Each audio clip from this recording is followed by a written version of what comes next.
Hello, everyone, and welcome to Tuesday Night Legacy, live version. I am Eugene. I'm Tuesday Night Legacy himself, and with me is Pedro. How's it going, everybody?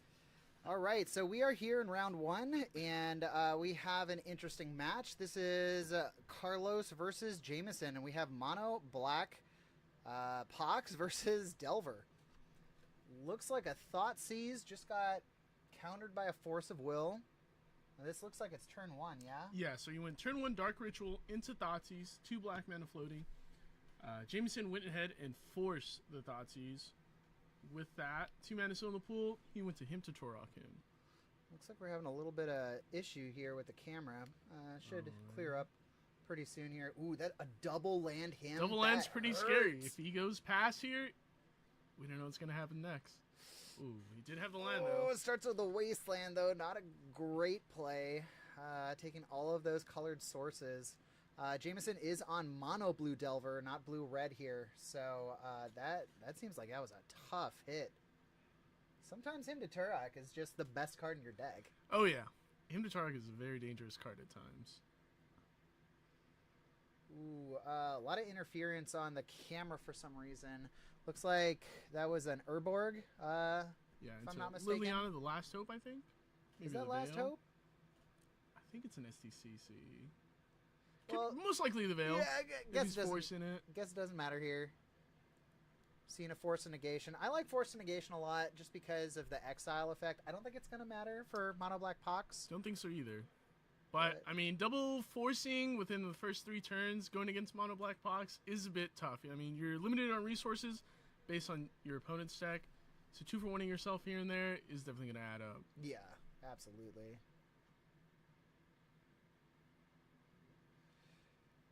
Fourth land. So, I mean, I feel like with 3 cards in hand, Carlos has kind of got control of this game. As I know that he's only got the 1 win condition with the... Or, I guess it's not the 1 win condition. He's only got 1 creature in the deck with the Nether Spirit. Ooh, a Wasteland. Waste your waste into waste your Urborg. Okay. There goes the basic island. At least there's that. Really apologize for all of the interference tonight. Not entirely certain what's going up. This is a new thing that hasn't happened before, but we are seeing, what is this, like turn 4 Delver? Oh, Sinkhole. Okay, yeah. Oh, yeah, this is wow. like a turn 5 Delver, I think. At least he gets a Delver in play. Reveals a Force of Will. I can't imagine Carlos isn't going to draw into some sort of removal for this guy. Like an Innocent Blood. Anything. I mean, even a, like, play Lily. Oh, but I guess he has to be worried now, right? Because we know that Jameson has a Force in hand. Yeah, Force backup. You definitely gotta want to poke at their hand, maybe. Look for a Sudden Edict, if you can. Yeah, there goes another land drop. I would do it. I would say the tide's starting to turn in Jameson's favor. Yeah, I mean, what is it? It's 4 or 5 more turns? Yeah, not too far away. Carlos seems to be flooding. Does have, I think, 4 cards left in hand. But still no answer yet to that Delver. I'm thinking he might have an answer, but knowing that there is a Force in hand. Oh, okay, okay. Surgical for the Force, probably? Trying to bait the Force out of the hand. Makes sense. Regardless, you will get that Force that will out of Jameson's hand, opening up some removal. Kind of forcing the play.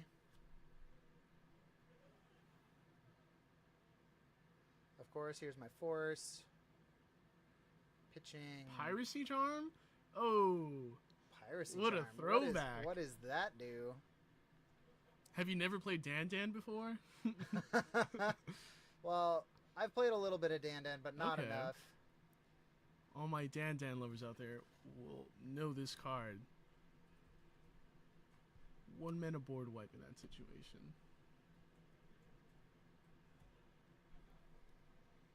Piracy Charm, bringing it up now. Here we go. Target creature gains Island Walk.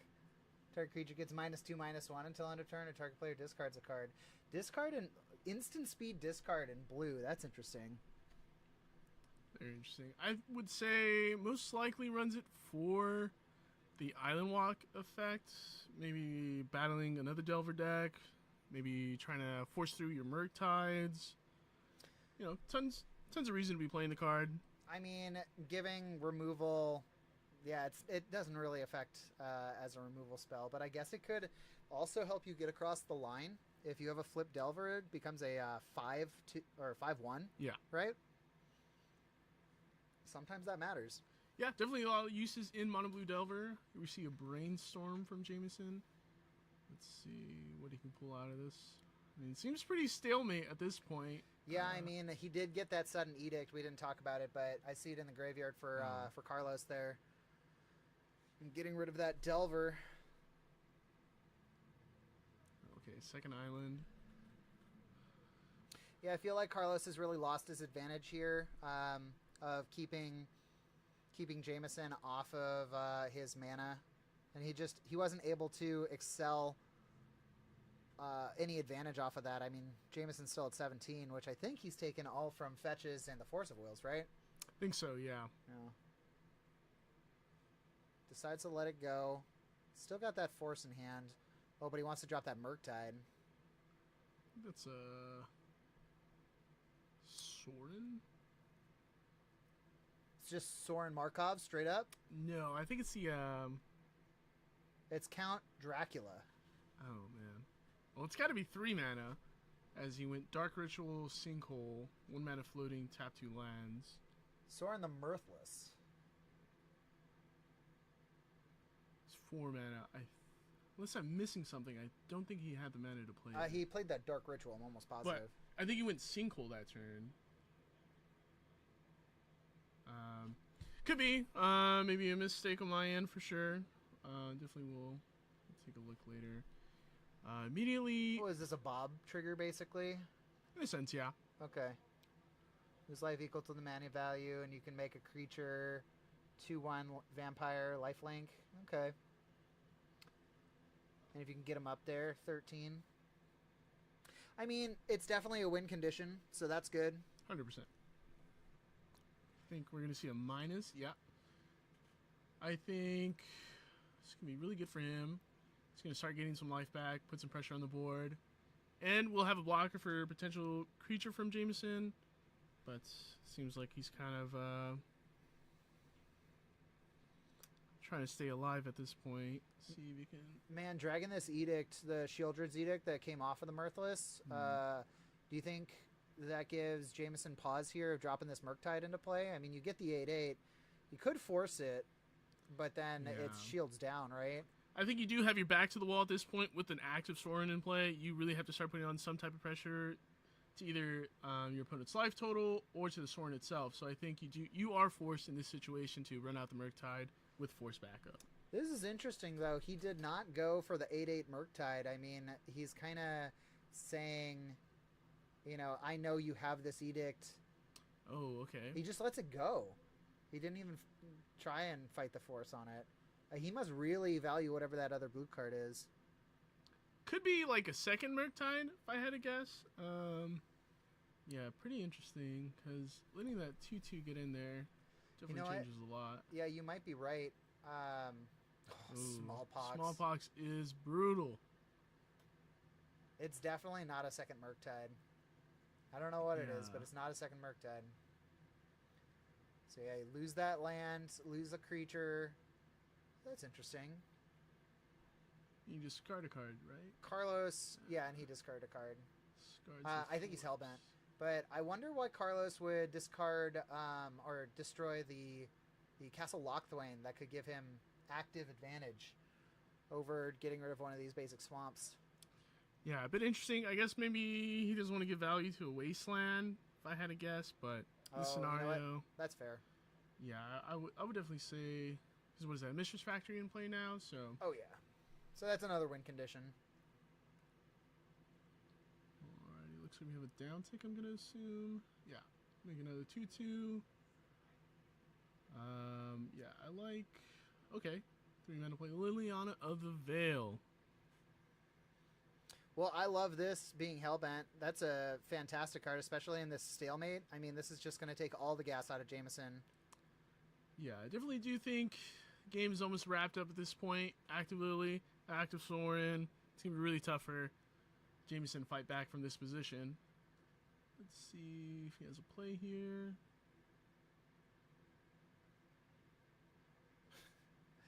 Man, all of this distortion. I don't. I'll go. Oh, it's a Lorien revealed. Okay, I can see why he doesn't want to force keeping Lorien in hand. Yeah. Although now he just discards. Interesting. I don't know if I. Oh, discards the island to keep that other card in his hand. Pretty interesting. I mean, I guess you get a shuffle out of it, but I would say maybe keeping the land in might be. I don't really see. I guess you just don't want to draw into the land, although you did, because you want to see some action here, but... this deck looks like it wants to function. Oh no, is he out of basic islands? I believe he is, and he turns to pack it up. Brutal! So we never get to know what that card is. Whatever that card was, he was holding on to it for the entire game. And to the point that he would not discard it over anything else. Yeah. And that didn't show it. Well, I mean, Pretty interesting. But although we did see the Liliana of the Veil, so I think even if he did force the or the Shieldred's Edict, right? Sure. So let's go ahead and pull up the latest version of this Pox deck that we have from Carlos here. Looks like this is from 3 months ago.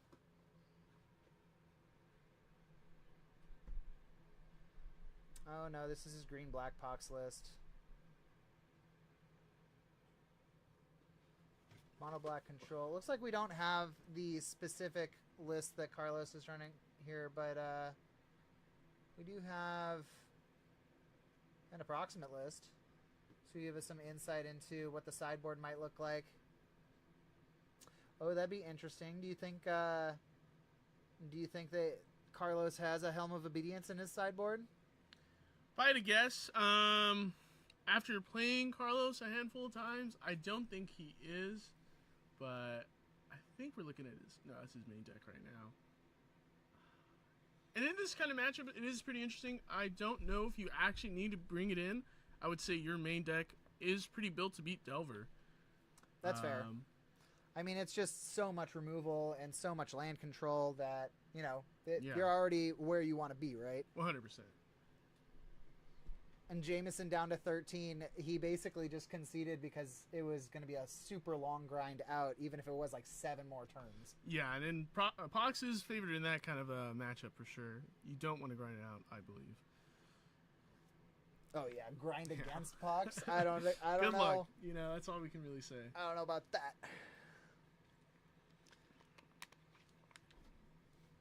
I think we just got a quick look at Carlos's sideboard of stuff he wasn't bringing in. I saw like a damping sphere, and it looks like he took out a couple of sinkholes. So, okay. Yeah. I kind of like that idea on the draw. Sinkhole definitely sees its most power when you're on the play. Right. Yeah. Pretty interesting. Oh. I think I messed with my camera, or my... There we go. All good. So, mono blue Delver. Oh, am I losing it? I think I'm losing it. Just a couple behind the scene problems here, don't worry. Pedro's on the case.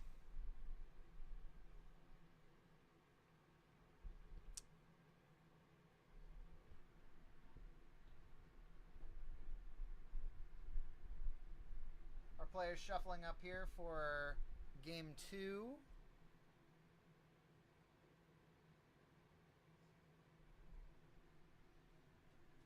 I think it needs to be pushed in against the table more.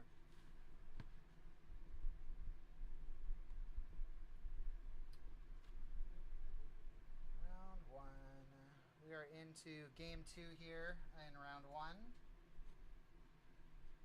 And we have Carlos up a game. Good job, Carlos.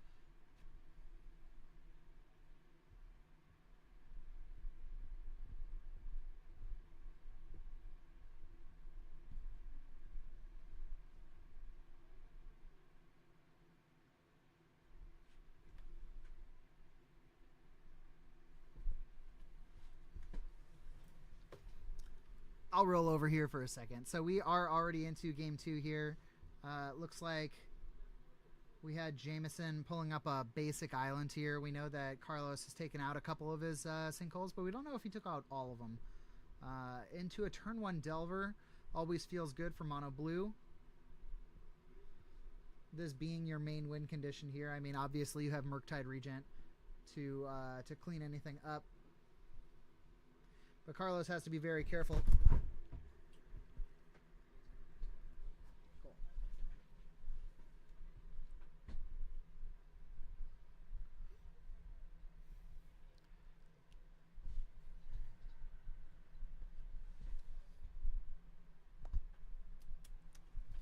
Carlos does have to be pretty careful here since counter spells abound at this point. Jameson pretty much exactly where he wants to be. The classic tempo strategy of protect your 1/3x in play and try and get it over the finish line. 2 mana for some sort of spell, a Sudden Edict. Gotta love Sudden Edict. One of the greatest gifts out of Modern Horizons was reprinting of Split Second. Being able to say this spell can't be countered, can't be interacted with in any way, shape, or form off the stack. And we're seeing a Surgical Extraction that does not get a force off of the Delver of Secrets. Or wait, no, I think I'm mistaken. I think Surgical's still on the stack here, and we just had Flooded Strand trigger Resolve. Yeah, I think that's what's going on right now. I think Jameson must have a counter. Is that good old-fashioned counter spell? Let's see. I'm kind of hoping it's Daze. Good lord. Yeah, it is a Daze. Oh, so he cast the Daze. Yeah. Sure.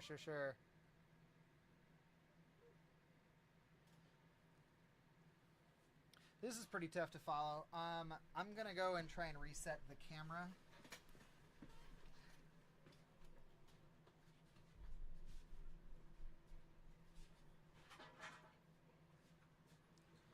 Alrighty.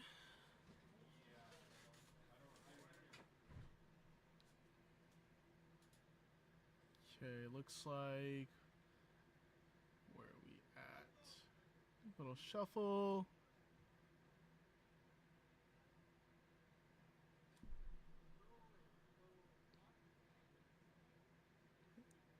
We have a silent clearing from Carlos.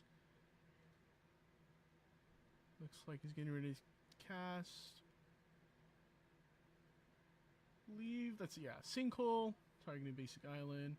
Sinkhole resolves. Going on to Jameson's turn.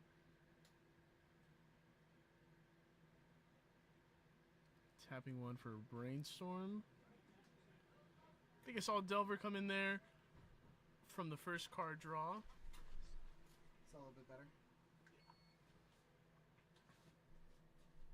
We had an antenna loose. Oh yeah, that's looking a lot better. Well, don't be doing that now.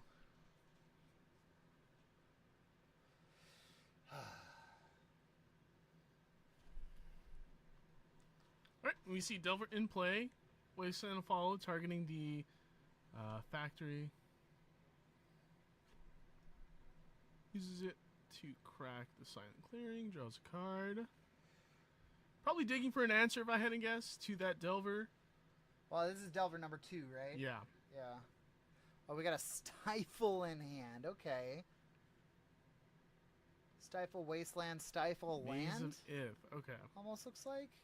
Well, that's interesting. That is an answer. Yeah. Would say that is an answer. At least buys you for sure. A couple more turns until another threat comes down.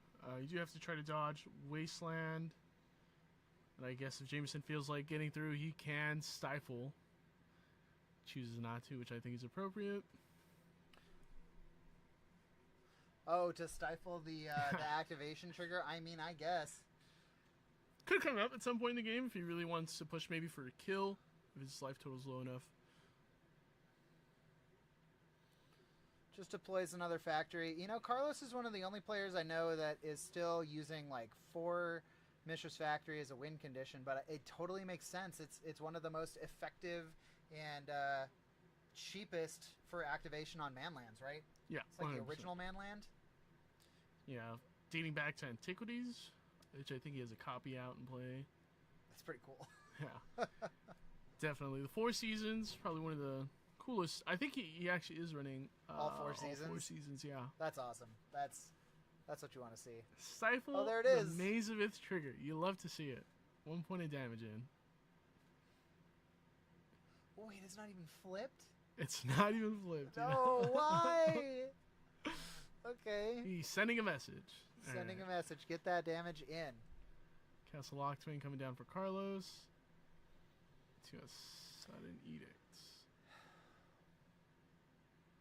I would assume Carlos goes up to 4 Sudden Edict for out of the side, right? Yeah, I would have to agree with that. Probably runs 2 in the main, 2 in the side. It's just too good not to run it. Yeah, 100%. I wonder what his split is between Shieldred's Edict and Sudden Edict, though. That's pretty interesting to see. If I had to guess, it'd probably be an even split main deck. And yeah, just 2 Sudden Edict in the sideboard. Yeah, I don't think you're running the Shieldred's Edict in your main board to deal with any, because it's a catch-all, right? Here we go. Altered. I'm gonna guess Liliana the Veil. Probably. Yeah. Archmage's Charm. Nope. Force and Negation. Hard casting. Alrighty. That'll catch it. In for 2. Jameson down to 14. How do you feel about the state of the game right now? Do you think a person's favored here? Do you think they're about even? This specific game right here, I feel like Carlos might actually be ahead here, but only on the board. I mean, we know that Jameson is kind of floating. He's got that card again, that same one that he was protecting the first game. Maybe we'll actually see what it is. Yeah, it's really hard to just can't tell what it is. So interesting, but yeah, I feel like with Carlos being able to crash in here for 2 each turn. I mean, it's going to take 7 turns. Stifles a trigger? Stifles the activation. But I guess you could just activate it again, right? Yeah, you could.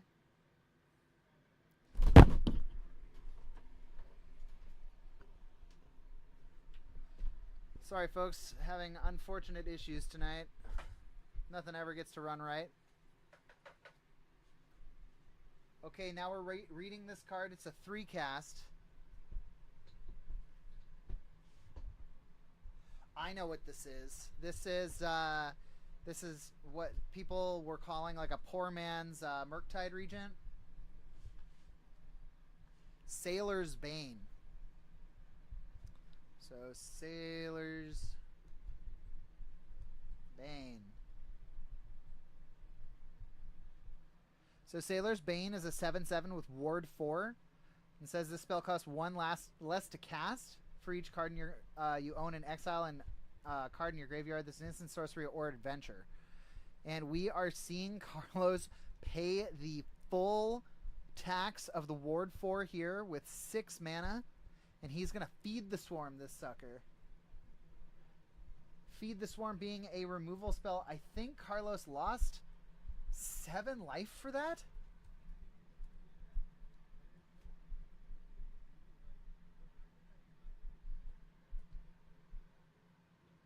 Feed the Swarm, destroy target creature. You lose life equal to the permanent's mana value. And with Sailor's Bane, Carlos lost 9 life to get rid of this Sailor's Bane, and he paid an additional 4 mana for it. But it is out of the field, and if there was no other way to deal with it, that was definitely the correct play to get it off the board right then and there. It's so interesting, too, because Carlos runs so many edict effects that that you would have expected. Oh, there's a second Sailor's Bane. All right, well, I don't know, Carlos. Can't do that same play. Looks like we have some alt art wasteland here. A Shieldred's Edict. Jameson's sandbagging this this Force of Will. Force comes down, pitching Murktide Regent. And Carlos picks it up. We are going to go to, not commercial, but going to go to the other screen just for a little bit here until we can kind of figure some of this stuff out.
Thoughtseize, take a ponder. Looks like Jameson's hand is pretty doesn't have too much to do. Looks like he has a Force, a Negation, 2 Wasteland, and a Murktide. Guessing he kept that hand based off the ponder. So taking away really does hurt kind of the game plan he had with that hand. All right, I'm back too. Alrighty, looks like he's gonna offer the Wasteland for Wasteland trade. Carlos denies it, draws for turn. I think he drew a Factory, so I think he might force it. Yeah, there we go. I mean, in that situation, you can't let that go. Ooh, right? He said Stifle. Okay, love to see it. Okay. Gotta respect Stifle. Second Wasteland though, no blue source open. I wonder if he, nope, he lets him untap. I don't know. I mean, what do? You get wastelanded. No matter what, whoever wastelands first, you both lose the mana, so it doesn't really matter, right? Especially with these basics in play, so they're basically just non-basic, generate 1 colorless. Yeah, pretty interesting. I think that's a Cabal Pit. The land. Yeah. Don't know what that does.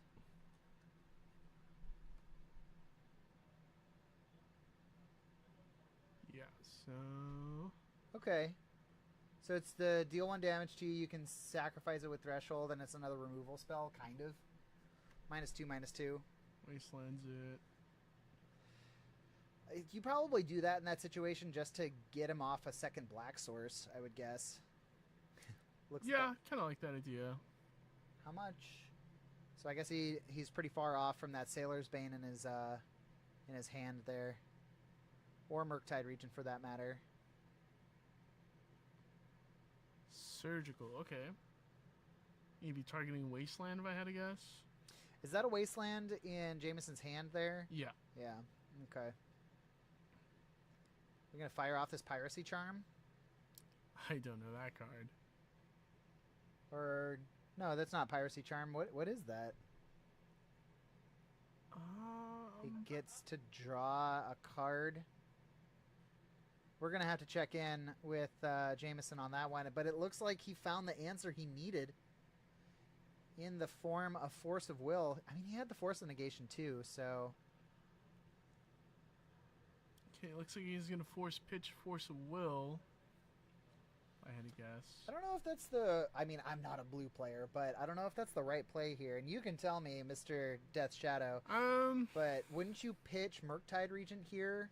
It's pretty interesting to say. I don't like pitching a threat necessarily, considering how much removal is in mono black. But I can definitely see the situation where maybe you feel kind of stuck with these kind of creatures in your hand that you just want to get rid of them. So saving that Force of Will, looks like he draws a second copy. At this point, he can get that Murktide into play, right? Yeah, looks like he can. I think he's going to. I almost wonder if he fires off that Wasteland too. From Jameson's side, I don't like it. I think considering your mono blues, you're going to run nothing but basic islands. I think that's what we've seen so far. You want to keep that for like a Maze of Ith, maybe a Factory, or some type of like land Carlos can get value from. Okay, that's fair. Oh, here's a Dark Ritual. Going for something big. What would it answer this right now? Liliana the Veil? Lily, Sudden Edict. He wouldn't need a Dark Ritual for that, though. Yeah, pretty. Oh, looks like it is Liliana the Veil. Playing around Days, if I had to guess. Looks like he's going to use that Force to protect it. Force. That'll do you. Watch him follow up with a Shieldred's Edict here. Yeah, so that is some argument to maybe waste his Wasteland, so he's limited to mana. And if he does have the Edict... Oh, Bowmasters. Bowmaster, right? Wow. Mono Black Pox with Bowmasters. So, I mean, that makes sense. Yeah, 100%. Why not? It's a black card. So, my personal opinion on this card might be a little controversial, but I'm honestly already sick of this thing. That's fair. It's in every deck.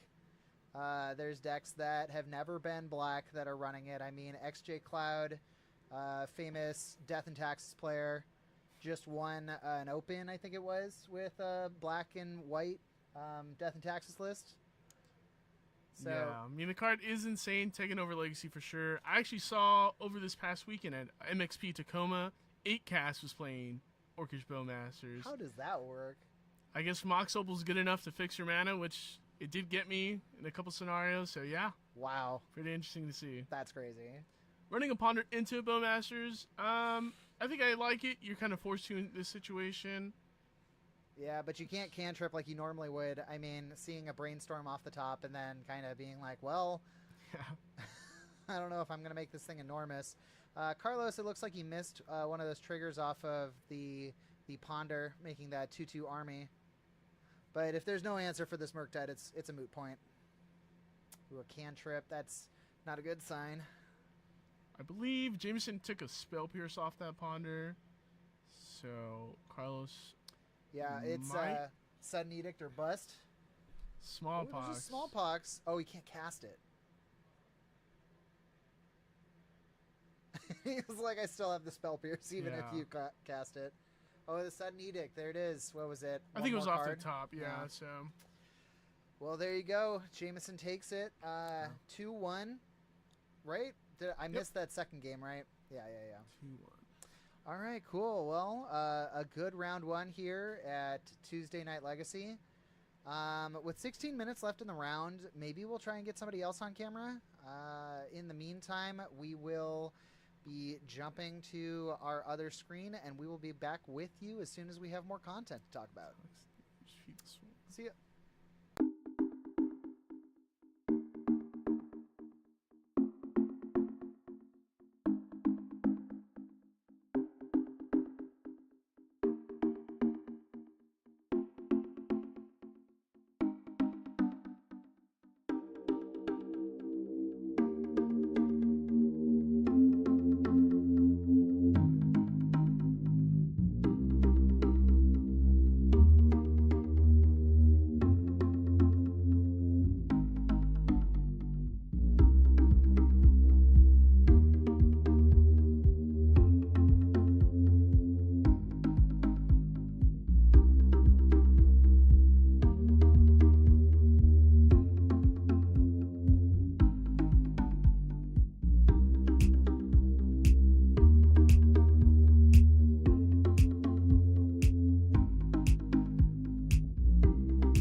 everybody. Welcome back. We are starting round 2.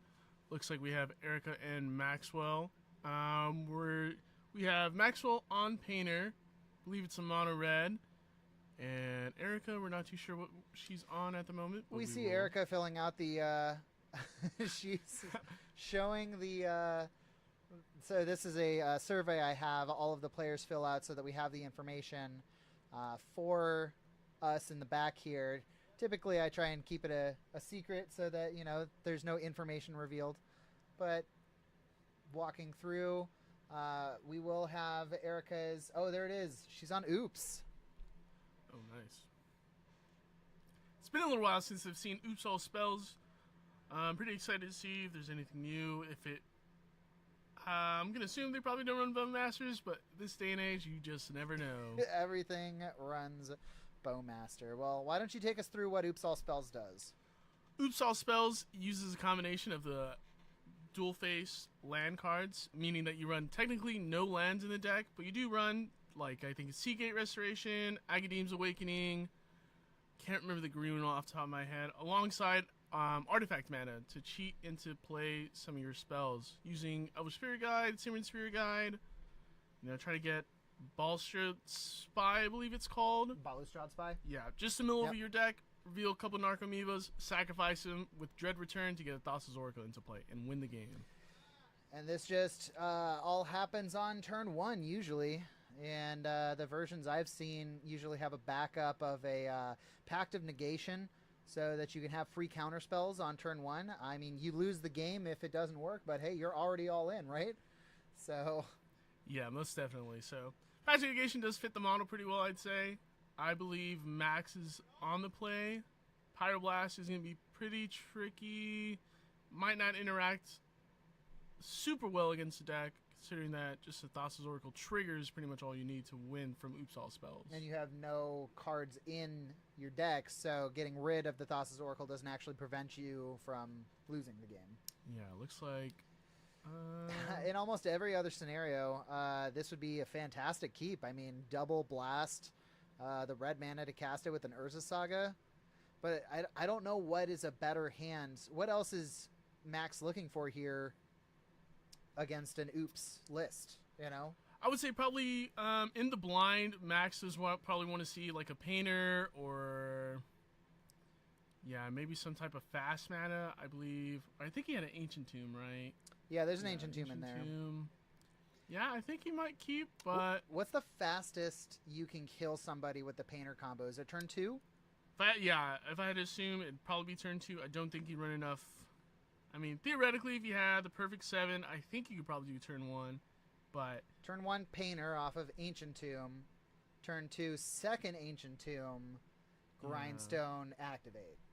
So the perfect 7 would be like Ancient Tomb, Painter, 4 Lotus Petals, and a Grindstone. That could theoretically... Yeah, I mean, that could get you the win turn 1.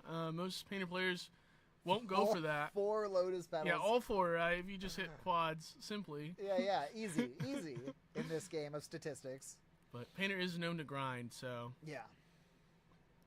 I always feel so helpless when I'm playing against Oops, just because the deck is so hyper-focused on what it does, and it does it so well, that it's so difficult to interact with on the game 1. Yeah, I would agree. I would say even, Hand Disruption, they could just rip it off the top like majority of other combo decks. Considering they don't even run too many lands, you can't really waste them off. Is that a Soul Guide Lantern? Is he sending Soul Guide Lantern? There's no way.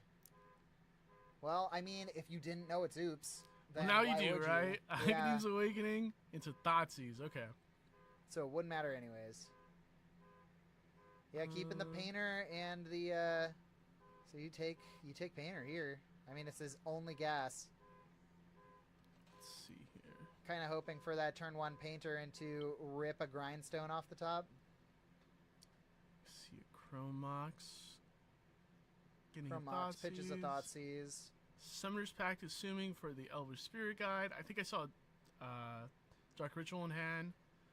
So it looks like do you Elvish? Is there a green source that you need to pay for over like a Simian Spirit Guide?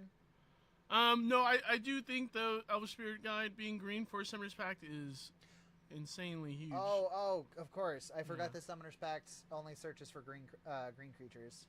So yeah, there goes the Dark Ritual, Spirit Guide That's 4 mana, into GG's. and that's it. Boop. And he says, can I at least see your deck? So what's actually supposed to happen here is the Balustrade Spy has a trigger that says you flip cards over in your deck until you hit a land, and then all those cards go to the graveyard and the land goes to play? We have the internet.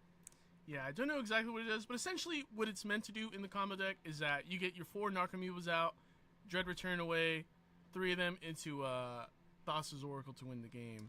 So yeah, it's just a win condition basically. Balustrade Spy. Yeah, I think you keep going until you see a land, and then land goes to hand, and then Target player reveals the top of their library until they reveal land. Then they put those cards into the graveyard. So you don't get anything off it. Wow. I think the card was designed in such a way that you were supposed to target your opponent to mill cards from them. But in this way, since it's a targeted ability, you can target yourself. And yeah, like Pedro said, this is a win condition. Abusing the Dread Return Thassa's Oracle that has been such a go-to for a lot of legacy decks. You have Cephalid Breakfast that wins with that. You have Doomsday that wins with Thassa's Oracle ever since printing that card. It opened up a lot of these older combo decks that I felt like were very dead in the format. yeah, would 100% agree with that. Thassa's Oracle, even being blue, is pretty insane. Pitches the Force. What do you think of the Merfolk version of Thassa's Oracle? I can't say I'm too familiar with it. So, I mean, it wasn't very good, and I don't think the Merfolk players even play it anymore, but it was, you play your normal Merfolk list, and it also ran, I can't remember, it's a 2-mana spell in blue. I think it's a sorcery that says your hand becomes your library, and your library goes to the grave, something like that, or goes to exile. I think I know what card that is, yeah. And so you just kind of grind it like you're playing Merfolk, and then you're just like 2-card combo win. Yeah, okay, this seems pretty interesting. I kind of like that. I can definitely see why they don't play it as much anymore. Definitely, if it gets too popular, it becomes kind of like less good, I would say. There's a less gotcha element to the deck. Is Thought Lash a Thassa's Oracle deck too? Thought Lash? Yeah, that's the one where you exile all of the cards and then prevent damage by exiling cards off the top of your library. Yeah, I think I've seen a list like that before. I think maybe once in my Legacy. Move cards to the top of your library. The only reason I know this card exists is because I actually lost to it in a big event down in San Diego. I'm a Goblins player at the bottom of my heart, and I was playing Food Chain when it had just been reprinted, and this guy threw out a Thought Lash, and I thought I could deal 60 damage to him, but I could not. And so round 1, lost to Thought Lash, Thassa's Oracle. Wow, hate to see it, huh? Yeah. I think that guy top 8'd though, so at least there's that. Alright, it looks like we're still sideboarding here. Okay, so you're Maxwell. What do we even have in our sideboard for this? If I had to guess, I believe he runs Leyline of the Void, which would help. Oh, sure, yeah. Yeah, I think pretty much just Leyline. I can't think of anything else. I wonder if you side out Pyroblast. That's kind of my big concern.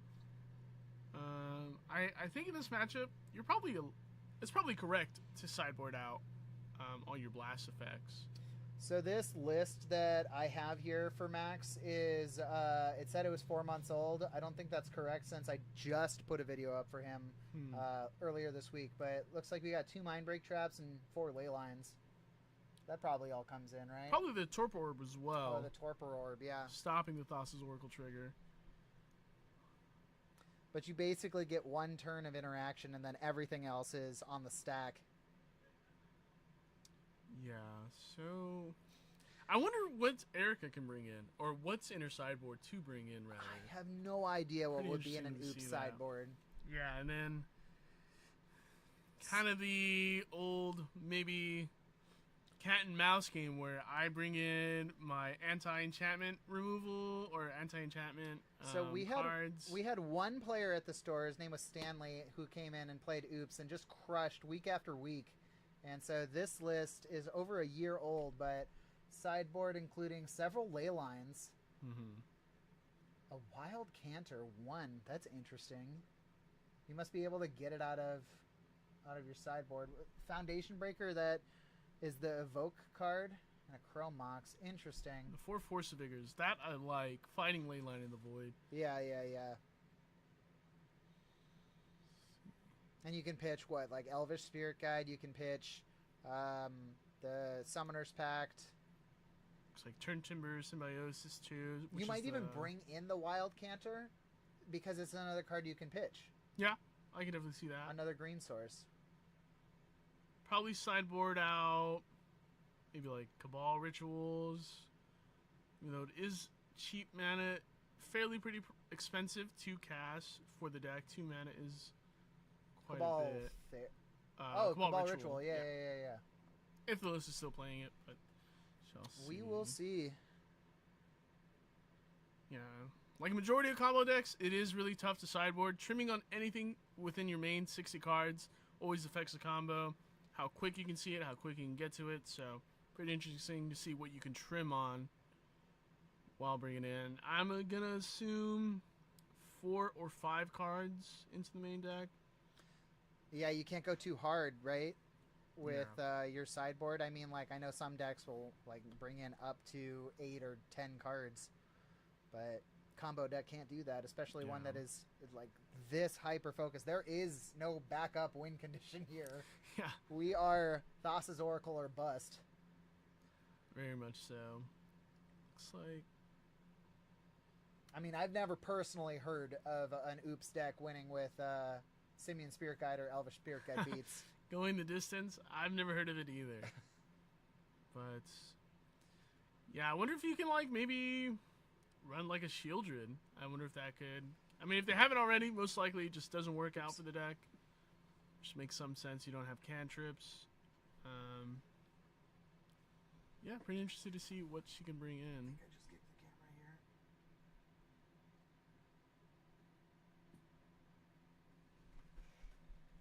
There we go.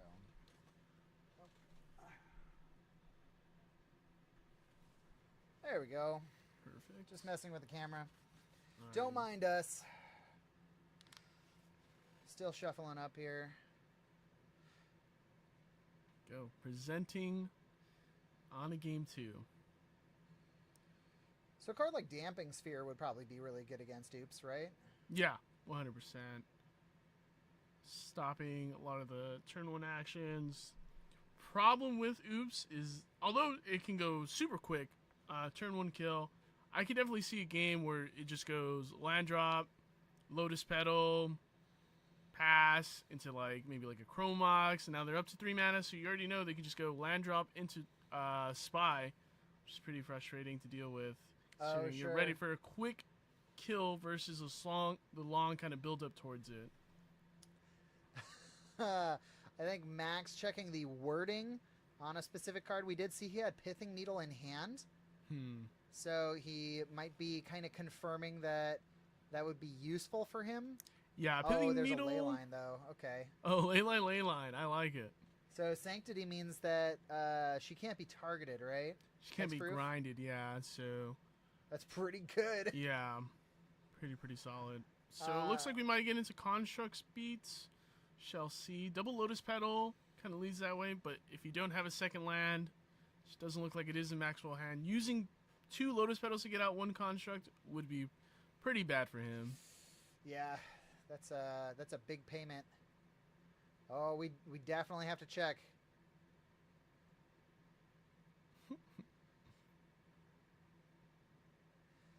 I mean, he can't be checking to see if... So, if you name Lotus Petal with a Pithing Needle, it still works, right? It's a mana ability. Yeah, Lotus... Pithing Needle does not stop mana abilities. You can Pithing Needle... let's see, like Wild Cantor, I believe you can. I guess it'd be kind of the same. I don't know, it's hard to say, but yeah, I don't believe you can for Lotus Petal, Chromox. So yeah, I think the only real target is probably Undercity Informer. Yeah, that's probably what he's trying to look up. He knows that the card exists. So Undercity Informer is the other version of Balustrade Spy, but it's an activation. It costs the same amount to do the thing, but it's an activated ability versus... yeah, I think that's exactly what's happening here. Yeah, it looks like it is an Undercity he's Informer. pointing to it. Okay. So that's what Max was looking for. So now that this guy is named, Erica only has access to the Balustrade Spy instead of the 8 versions of the win condition. Limited to half, unless she pulls out. Oh, that Force of Vigor? Force of Vigor, Foundation Breaker. You do have to deal with the ley line. So let's see how she can really maneuver into that position. You know, Force of Vigor, I think right now would be absolutely backbreaking. So brutal. I would think you even can ignore the Pithing Needle. You could probably just go Force of Negation, hit your Saga, hit your ley line, and pass from there. I mean, stopping away from them to kill you while still trying to kill them is really good. Forgot to update these. We are on to game 2 here, and Erica is up a match. That Lotus Petal is getting Goblin Engineer. Yeah, going for the Phyrexian Dragon Engine. Trying to reload the hand a little bit, I think. So the Dragon Engine... Oh, I think I'll go ahead and duplicate this. Run it back. No, I think I actually have the updated list up here. Looks like Max has a redundant copy of Leyline of the Void in hand. Pretty close to impossible for him to hardcast it. So, would be an easy discard to the engine. I think it's also like a lightning bolt in his hand as well, which I would say is pretty dead in this matchup. You know, I didn't realize Dragon Engine was only 3 mana spell. Yeah, pretty gross card. So does Engineer even need another artifact in play, or can it just engineer back? You do have to still sacrifice an artifact. Okay. So this is actually the updated list that Max is probably working with here. More than likely, so up to 3 Mind Break traps, which makes sense. I mean, with Mind's Desire unbanned in the format, running around, kind of a big deal to be able to exile spells off the stack. Yeah, and here we see the game kind of building up to that scary point I was kind of referring earlier, where Erica's just going to go land drops, a little bit of hand disruption. Although Thoughtseize in this position is pretty bad, taking the lightning bolt that probably would just be discarded towards the engine. Don't think she'd have land drop that turn. Let's see what Saga goes and gets. Fight against some, I would say probably a mana source, so I would say like a Mox Opal. Opal would be pretty good here. Being able to activate it, since you do have the 3 artifacts. What do you get rid of, though? Do you get rid of the Petal? Oh, Soul Guide Lantern. Okay. This is a little bit better. Soul Guide Lantern at least being a assurance that you'll be able to deal with. Yeah, it's just a tap stack. Okay, yeah, so I was afraid Soul Guide Lantern would target an opponent's graveyard. Oh, sure. It just says each opponent's graveyard. So, yeah, I mean, doubling up your graveyard protect or graveyard hate is really good in this position. Double Goblin though, so he's gonna start having some fun for sure. So now, I mean, Max has got all of the hate in the world. We're just gonna kind of have to sit here while he takes his time getting to his win conditions, which may just be Goblin beats. Would love to see Goblins go coast to coast, though. Haven't seen them before, yeah. Erica having to take a lot of steps to get through all of this. I mean, at this point, I guess this Force of Vigor still does it, because you just hit Leyline Soul Guide Lantern. Well, with the goblins in play now, I think it kind of disrupts that plan because you can switch out one of your artifacts for Soul Guy to get back into play. It looks like he's getting the engine at end of turn. Which makes sense. I mean, he's already got so much protection that what does it matter? Yeah. So he gets to draw 3 cards here? Yeah. Draws 3 and then draws 1 for turn. I believe that Welder's untap. And this meld thing's never happening, right? Because you need to have Mishra in your deck. Yeah, I believe so. Oh, looks like you did that as upkeep, I guess. Yeah. Kind of a tough draw here, but I guess you can just keep going. Yeah, he had to do it in his upkeep because he had just played the Welder last turn. Yeah. So this would have been the earliest he could activate it. Seeing the mountain, though, very helpful. Finally, a stable red source. Looks like his double engineer in hand. Yeah, double goblin Badlands. Feels kind of bad. Yeah, I think he can start engineering away the Dragon Engine at. Is engineer a 1 or a 2? Yeah, it's a 1. So Yeah. I almost wonder, like, you engineer away your Dragon Engine, bring the Lotus Petal back? I kind of like that. I mean, just pretty much food for Welder, I would say. So maybe like a Pithing Needle, just back and name something.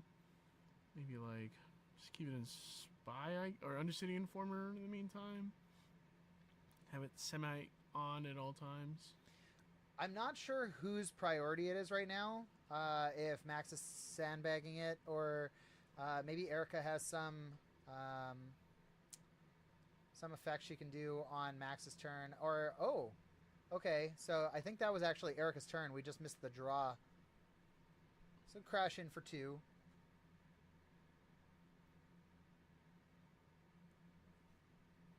Now we have Goblin Engineer mana up, but I really don't think that he's going to use it. Because if I'm Max at this point, I almost want to engineer again, right? Yeah. Like, find some new cards. Lotus Petal out, though. Can hard cast Force of Vigor now. She wants to. I think that's a Painter in his hand. Let me see. Chrome Mox. His the Informer. Which makes sense because he could have done it at instant speed, right? I mean, you play the Undercity Informer, and then he swaps them out. Yep. Calls it again. And then you got it, what, like a 2/3? Yeah, I believe it's a 2/3. Yeah. Let's see, though. Playing out the Chromox, Lotus Petal, having 5 mana. Kind of interesting to see. Ooh. Another Saga. Saga's going to be really big. Although I do think the game's pretty much locked up at this point. Yeah, this is firmly in Max's favor. Yeah. Like you said, she has access to the hard cast Force of Vigor. But it really isn't going to matter.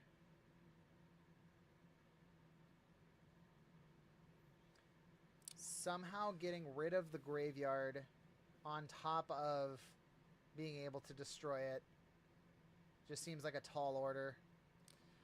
Well, technically, if Erica can find a second blue source, I think she can still combo out and just hard cast the Oracle. Something to think about, but wouldn't she need to draw the Oracle in that case? Yeah, you would have to have Oracle in hand plus a second blue source here. So, I mean, definitely asking for a lot, but it is a line to get out of this situation into a win. I can see maybe Max will be able to welder, or engineer rather, the engine into the graveyard to welder it back into play to draw a fresh 3 to see maybe a Pyroblast. Sure. So tapping for 6 mana here. This is a big play, whatever it is. 7 mana. Hard cast. Hard cast, turn Timber Symbiosis. What does it even do?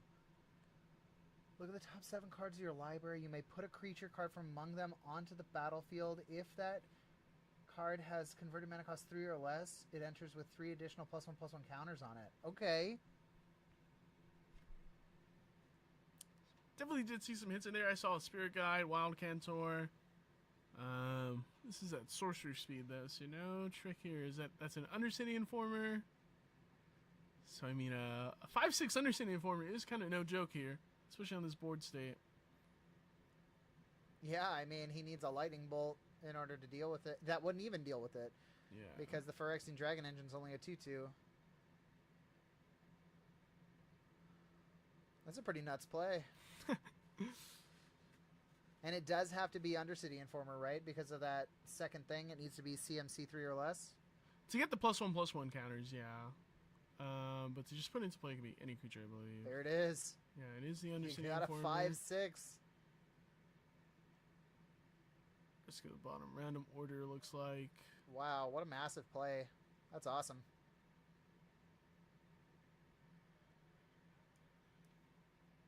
Max is still holding on to that Painter, though, right? Yeah. So we could drop Painter into play, and if he has any number of Pyroblasts left in the deck. Ooh, there's a Great Furnace.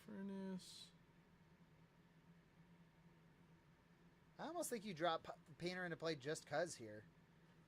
I kind of like that idea. Has like a 1/3 body into play. Some more food for the goblins. But looks like Max is going to be pretty patient here. I think he's going to start turning Saga into some constructs. Try to turn him sideways that way and get in through there. Still though, 5 mana in play for Erica's. Probably a lot more mana than Oops All Spells wants in play. But definitely can lead to some things. Here we go. Second construct. Max can pretty much just grab any artifact at this point just to pump up the constructs. They would be. Were we counting artifacts here? So yeah. It's 5. There's gonna be 5, right? Yeah. Yeah. Grabs a grindstone. Oh, 6. 1, 2, 3, 4, 5, 6 with the Great Furnace and the grindstone. Oh, totally forgot about Great Furnace. Yeah, good call there. So yeah, 6 6s. One gets through. That is lethal, I believe. But one does have summoning sickness, so. But he turns these sideways. Yeah, Dragon Engine, pretty much a free attack here. Wow, kind of a bummer that's a 5/6 now, because you just have to kind of give it up with no advantage. It's a 3/3? I think she took 4 there. Why would she take 4? Phyrexian Dragon Engine is a 2/2. Double strike. Oh, it's got double strike? It has double strike. What? For whatever reason, they said, let's slap on double strike, Oh my god. Alright, Max taking game 2 down. That was quite the game. Pretty good lock. Put Leyline Sanctity kind of to shame there, I think. Although he did see Painter Grindstone, so I guess you do have to have it in play to avoid that.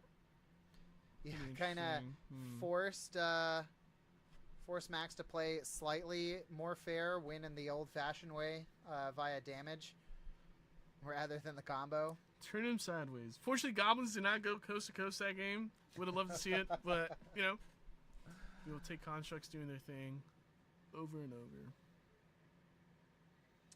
Yeah, I was about to say, I wonder if Erica goes back here and kind of reevaluates the sideboard plan for game 3.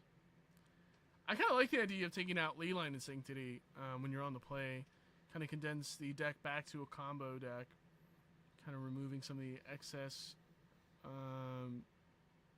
post-board hate.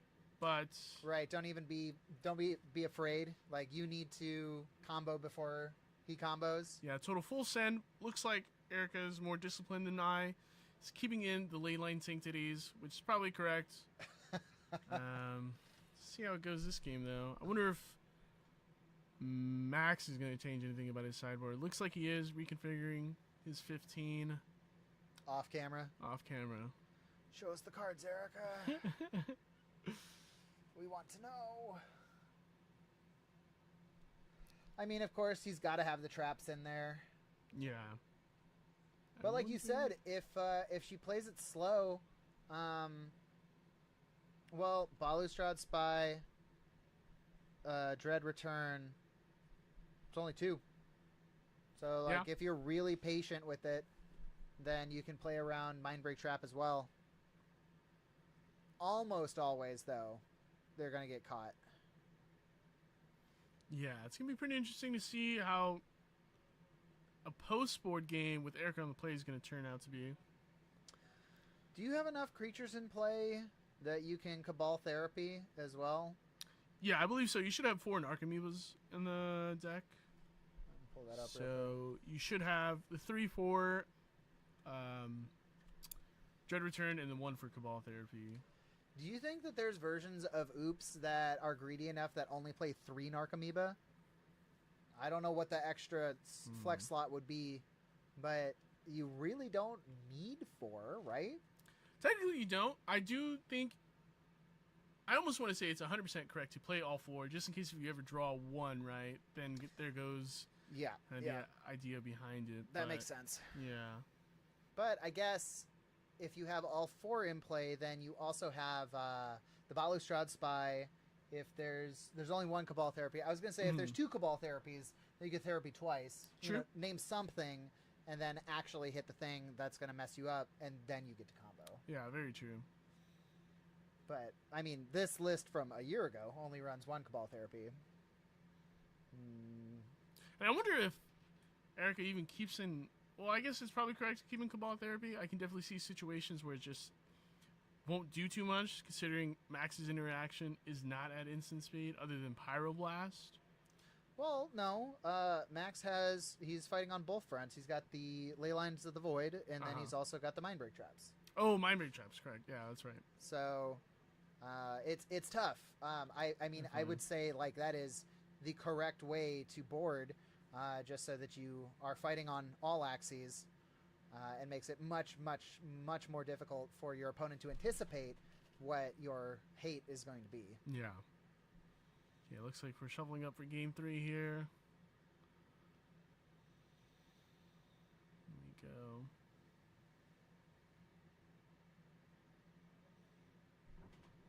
It's interesting to see 2 combo decks in round 2 here.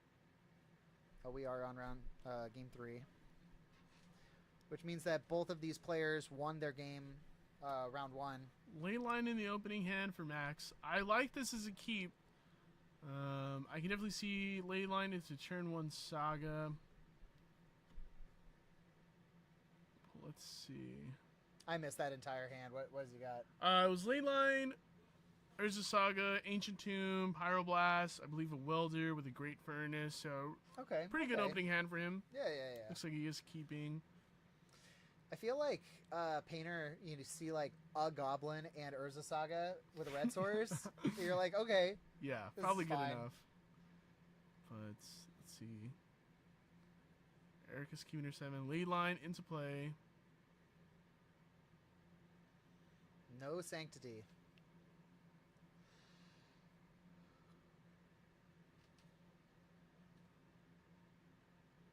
Or... Nope. Okay, Lotus we are Petal. into the proper game, so we have a Lotus Petal as mana to start out here with no modal land. Is that an altered Lotus Petal? Or am I don't I'm think pretty so. unfamiliar because like the ring's underneath the major ring. Is that supposed to be there? We can check. Oh, it is. It is. Yeah. Okay.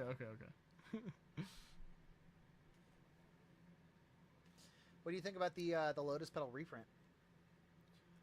It's pretty cool. I think just far too few copies for Lotus Petal, how popular it is, and the price point of it. I would have loved to see it, or love to have saw it in Commander Masters, but unfortunately was not printed there. Well, as far as I understand it, it's going to be like a play at a store promo. So, like, if you play in an event, you get a Lotus Petal. Yeah, I believe it's like... I'm not too familiar. Oh, we see a Foundation Breaker though. That was really good. That's pretty solid. Costing 2 cards though, which is pretty tough. Yeah, pretty excessive for it. Which is probably why she hemmed on Hod on it for a while. Yeah, the classic hemming and hawing, huh? No mana source for Erica though. So that's tough. She kind of gave up her only gas to remove that hate.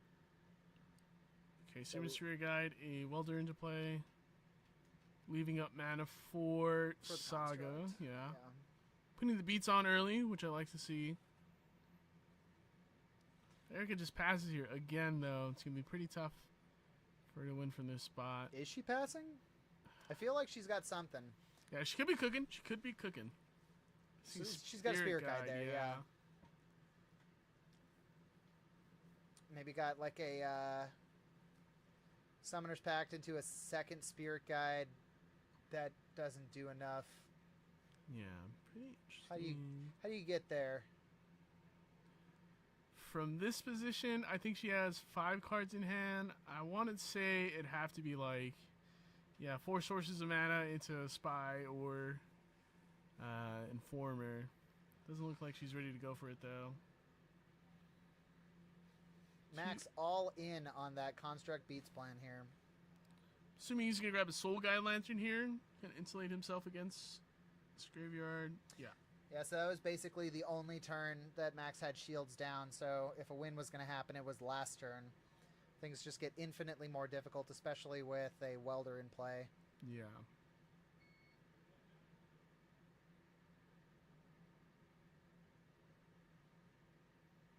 Dropping Great Furnace, second Welder, so theoretically we could exile the yard 3 times in a turn.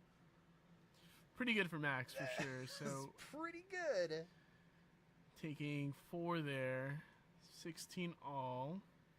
8 next turn, 8 the turn after that. Not looking too good for Erica. It's gonna wrap it up. Flank. Crush. Into... What is that? I think it's an engineer. Oh, Yep. yeah.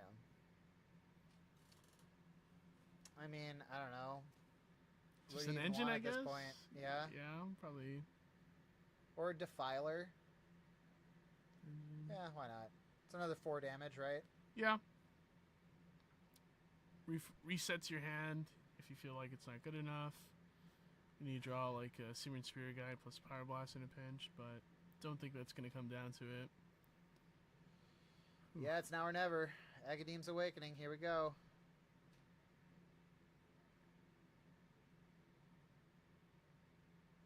Rit.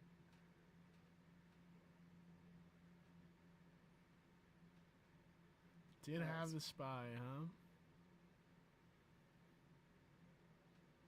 So, at what point does Max have priority here? Because the deck is going to flip. Now it's in the yard. Erica is active player. Yeah, so on top of all the triggers, Max can't activate the Soul Guide Lantern. It's just a Tormod script. Yeah. And then, oh, please tell me you have Petal, Thassa's Oracle. Nope, looks like that's it. Erica's that's packing bad. it up, yeah. Yeah, that card's pretty good. Oh yeah, Soul Guide Lantern being 1 mana to be able to grab off Urza Saga. Really solid card. I mean, it's even better than Tormod's Crypt, which is kind of crazy to me. Yeah, you know? I would say so. ETB, exile something, huge on its own, first and foremost. But Yep. the fact that you can use it to either exile an opponent's graveyard or draw a card off of it just to cycle through it, really Yep. solid. Yep. And so now we finally get to see what comes out here. Yeah. Looks like Pithing Needle main board, just 4 ley lines. Yeah, no mind break traps. As we see Erica concealing sideboard information for future games. Love to see it. Yeah. Solid. Oh, Pithing Needle. The Pithing Needle did come in. Cited in, yeah. Okay, there we go. I mean, Painter is just a really solid deck. So yeah, Nature's Claim, Foundation Breaker, Ley Lines. So yeah, that's probably what it was. 2 Nature's Claim, a Foundation Breaker. Well, it took out some number of mana ramp. Yeah, I think so. I think it was Spirit Guide, which I kind of like. Maybe you just plan on not going as fast game 2 and 3. That makes sense. Yeah, pretty interesting. All right. Well, it looks like we have about 11 minutes left in the round. That may be enough time for another match, but at the same time, we've been playing fast here tonight, so we will come back in a minute to see if we have anybody jump on the camera. See you soon.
the fuck? Top chat. Is this one yours? Yeah.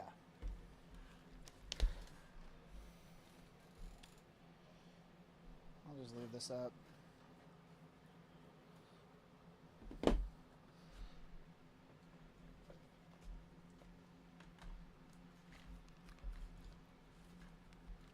my god. What a fucking rat swarm. Testing, testing, testing. Good. Okay.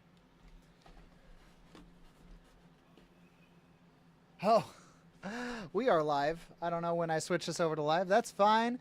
Hi, everyone. We are here in round 3. Welcome back to Tuesday Night Legacy.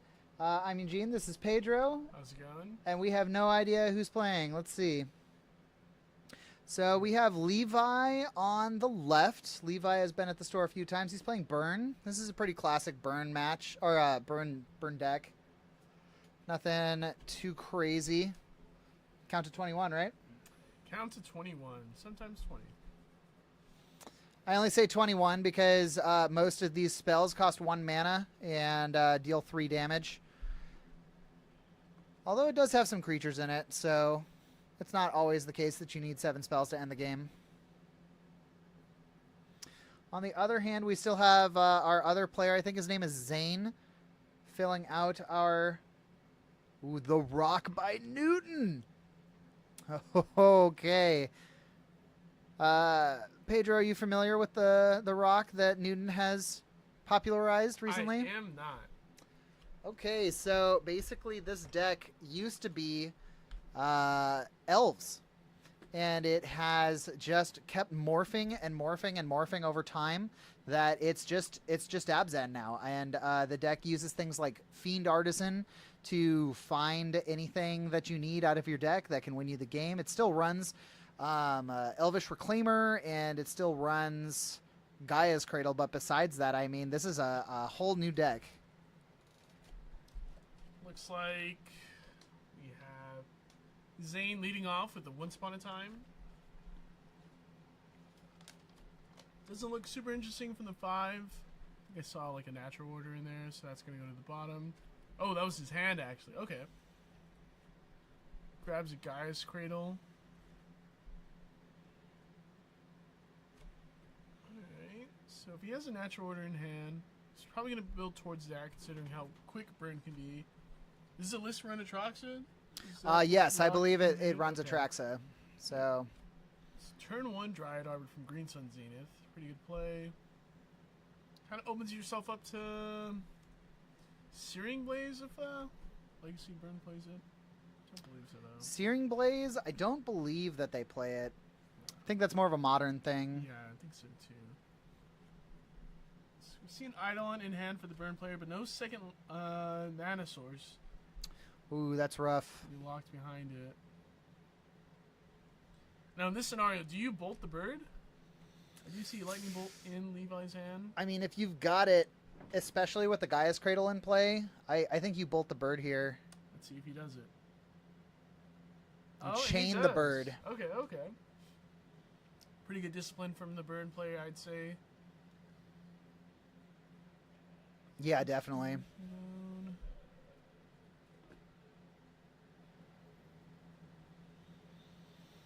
And I mean, at least he's got 2 damage coming through with the Goblin Guide every turn.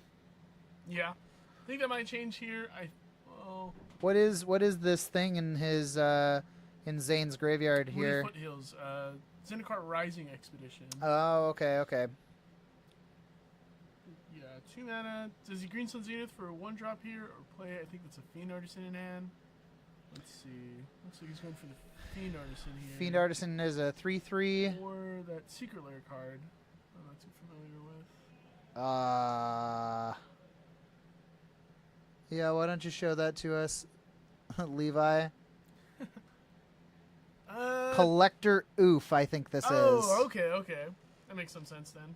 I was like, I couldn't think of a 2-mana 2/2 with no ETB effect. But yeah, Collector Oof does make sense. So, I mean, it's a 2/2.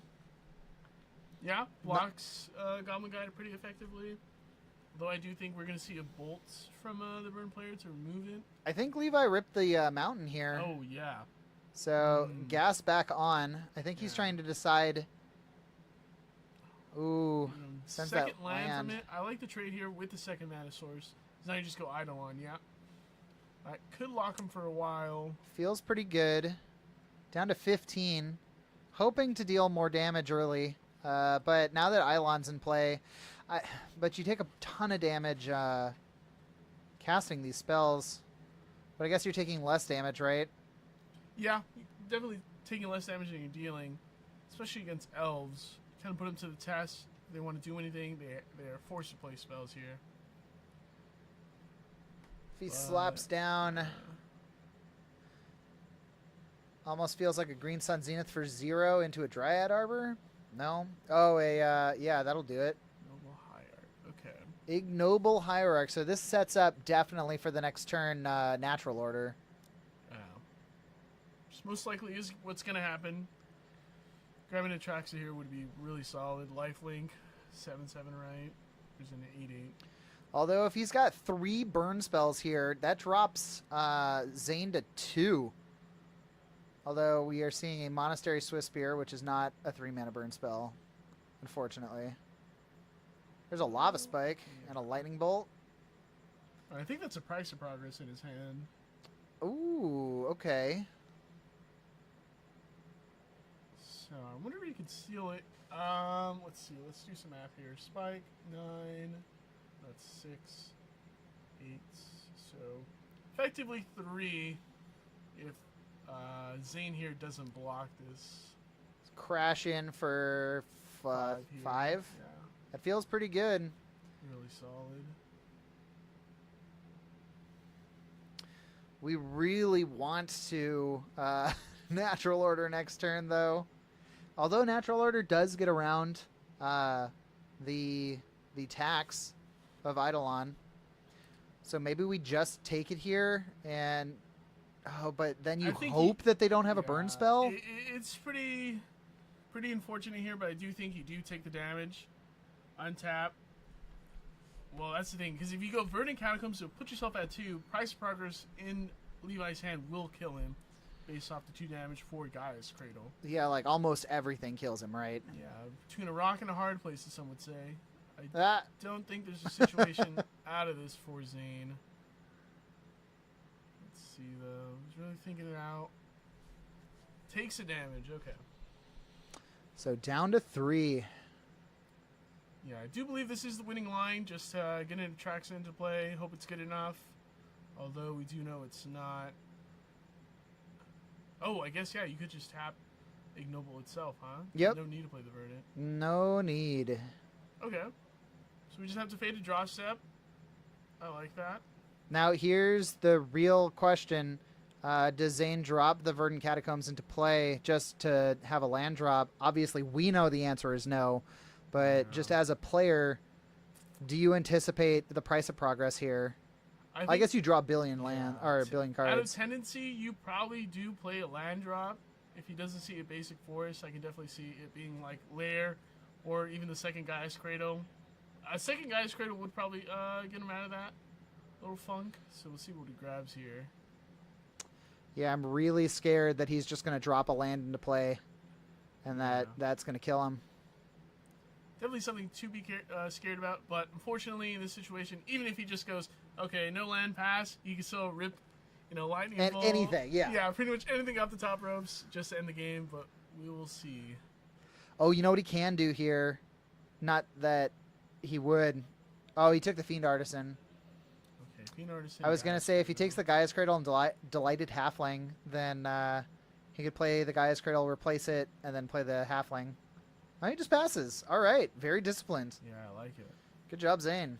All right. Dodge the burn spell. I think he might. Nope. Hard cast. Oh, hard cast. Love to see it. Wow. Love to see it. Yeah, that'll do it. Really tight game. All right. So we can probably bring up a list here for Zane. Just check anything that Newton has played recently. Yeah, really, really tight game there. Zane was almost able to stabilize theirs, maybe even turn the tide, I'd say. One Kraken with that Atraxo, gaining 8 life, putting you back to 11 would be pretty huge there. That's not how you spell fiend. No, it was. I never did well in grade school. What's the name of this Atraxa? Grand, I think. Grand Unifier? I think so. One other card. What about like Cradle? Or I guess that's Oh, way yeah. too many. Oh, no. I like Cradle. All right. Artisan Order. We'll do the 3/4 one. Okay, yeah, Allosaurus Shepherd. We saw all these cards. So it's got the Craterhoof Behemoth, Delighted Halfling, 4 Cabal Therapy in the sideboard, 2 Dismember, 2 Endurance, 3 Force of Vigor, Surgical Extraction, Thoughtseize. I mean, against Burn, do you bring in Thoughtseize? Yeah, I want to say you don't, but it's like... You take 2 damage to take a 3 damage spell. Yeah, that feels like not enough. But, I mean, maybe you bring in the Cabal Therapies, right? And you just kind of name it. Name whatever. Yeah. Lightning Bolt. Maybe you hit one. Maybe you don't. Yeah, the Flashback will probably prove really, really good for that kind of situation, but... Yeah. Shall see. And then Burn, I mean... We could probably pull up any Burn list here. Yeah, open like a new tab. Burn.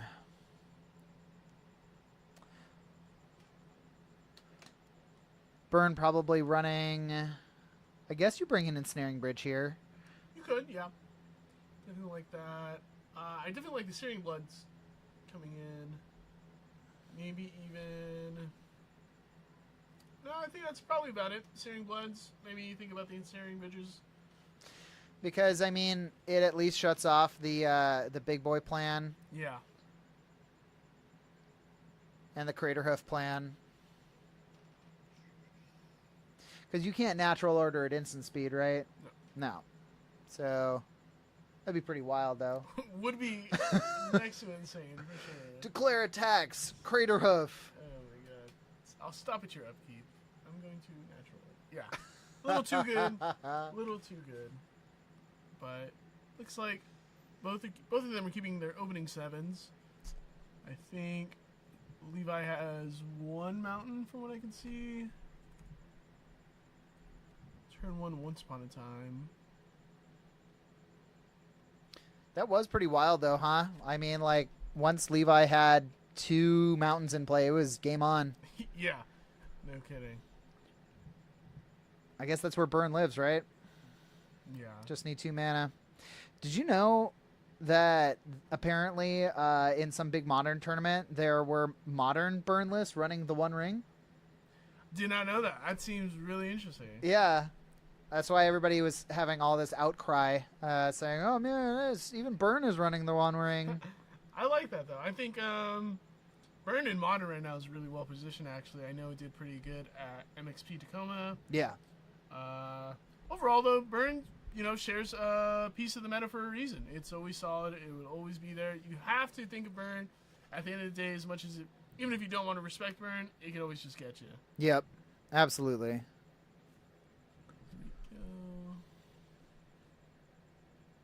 Guy's Cradle for Dryad Arbor here. Or, I'm sorry, a Green Sun Zenith for Dryad Arbor here. Most likely we'll play the Guy's Cradle for land for turn. I like Delighted Halfling. I've been playing a Legacy deck recently that runs this card. The uncounterable Legacy, or Legendary mana is really cool. Yeah. Really good to just ramp you into. It's a fairy, the One Ring, Uro. Too many legendaries to kind of name off the top of the head, but overall, Delighted Halfling, even being just a 1/2 is really good. Yeah, it doesn't die to poke. Yeah, it's really insane. Some burn spells here. I feel like almost burning the Fiend Artisan attack with Goblin Guide feels right. Just attack with Goblin Guide. Oh, attack with Goblin Guide. I mean, I'm not the burn player, so... I think I like it. Most of the times they're not going to trade with any of their creatures. They want all their creatures in play, even considering the Guy's Cradle in play. Sure. I think he has a Searing Blood in hand. Ooh, okay. I think he's... Oh, the searing locked and blood. loaded. Oh, that's 3 damage, yeah? 3 damage. No, 2, I 2 think. damage to the Yeah. creature, which kills it. 2 to the creature, 2 to the... 3 to the player. Yeah. 3 to the player. Oh, yeah. So he takes 3 damage off of that and loses both creatures and keeps the Goblin Guide in play. That was a huge tempo swing. 0 for the Green Sun Zenith to find another Dryad Arbor. Probably running only 2, I would guess. You have more than 2 Dryad Arbor. That feels like way too much. Let's see. Yeah. A second Fiend Artisan. It's almost like that card should be legendary, in my opinion, but, you know. You can only activate it at sorcery speed. It's not a good card. So. I think he has a Snuff Out and Once Upon a Time in hand. Pretty interesting to see that he kept Snuff Out. It makes sense if you want to kill like an early Goblin Guide, but besides that... Snuff Out seems like a huge payment. Yeah. Yeah. As a Shadow player, playing against Burn with Snuff Out in hand, it's never a good feeling. Kind of terrifying. Terrifying. You're basically saving him 2 cards at that point, it feels like. But, you know, it is what it is, I guess. Now do you kill the second Fiend Artisan? Because I feel like it's a throwaway creature at this point. Yeah, I would agree with that. If you have like a Searing Blood in hand... Oh, Searing Blood is perfect, but... Yeah, considering that there's probably only 2 in the sideboard, don't see him having the second one right away. Looks like he's doing some math, though, so... Let's see where we get to. I've seen Levi on Burn for the last several times that he's been at the store, so I feel like he knows what he's doing with this deck. Yeah, and contrary to popular belief, Burn is a really complicated deck to play nowadays. It's not what it used to be, where it was like almost a guaranteed game 1. You really have to fight for game 1, and post-board is always tough, so... Luckily for Levi in this scenario, Zane does not have too many good sideboard cards for this matchup. Still doing some math here. I think he's trying to figure out what can come into play, maybe? That's a pretty good point. Off of the Fiend Artisan trigger. Because he's looking at what, 5 mana on board? 6. 3 from the Cradle and the Dryad Arbor and the... So I think he's trying to do Craterhoof math. Does he die on the crackback here? Okay, removes the first Fiend Artisan, gets in for 2. This feels right to me. Green Sun Zenith. Another Green Sun Zenith. That's crazy. Yeah. Zane's hand looking pretty meek here. So now we start firing awesome damage. I think that's Rift Bolt. Rift Bolt suspend.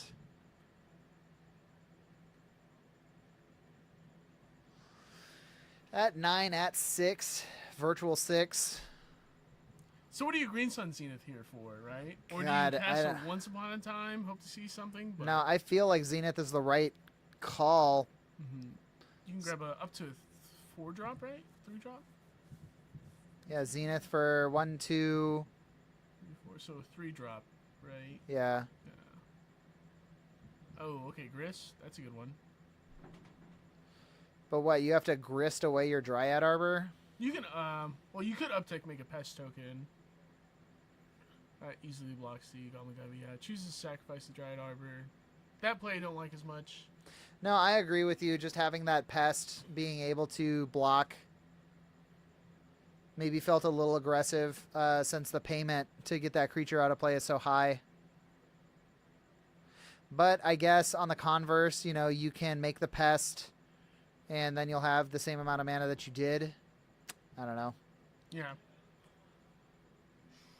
Feels aggressive attacking in here due to the amount of haste creatures in Levi's deck. Yeah, definitely agree to that, but at some point you do have to think, like, how do I win this game, right? And I think Yeah, it's happening definitely.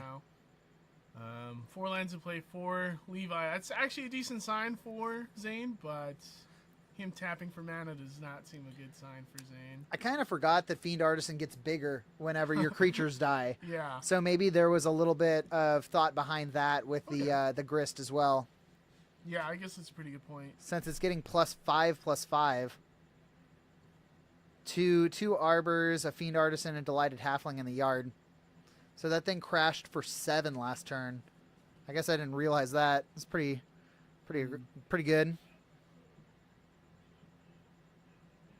1, 2, 3, 4. No, I'm dumb. It's a 6/6. That's what that die is there for. Let's see though. This looks like a hard cast for Rift Pull. Puts you to 3. Ooh. Does not have the second burn spell though, so let's see what Zane can try to pull off here. Oh man. Uptick. Got that Hope to see another insect. creature. Verdant, that's okay.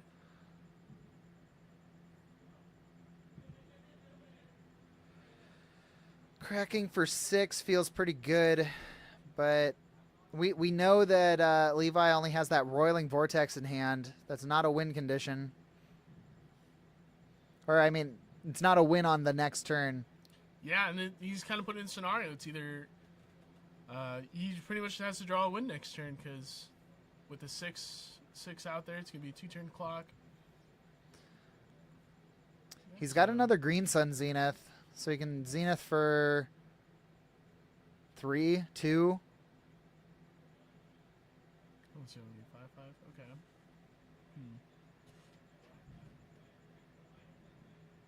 Zenith for 2. I don't even know. Maybe like an Elvish Visionary.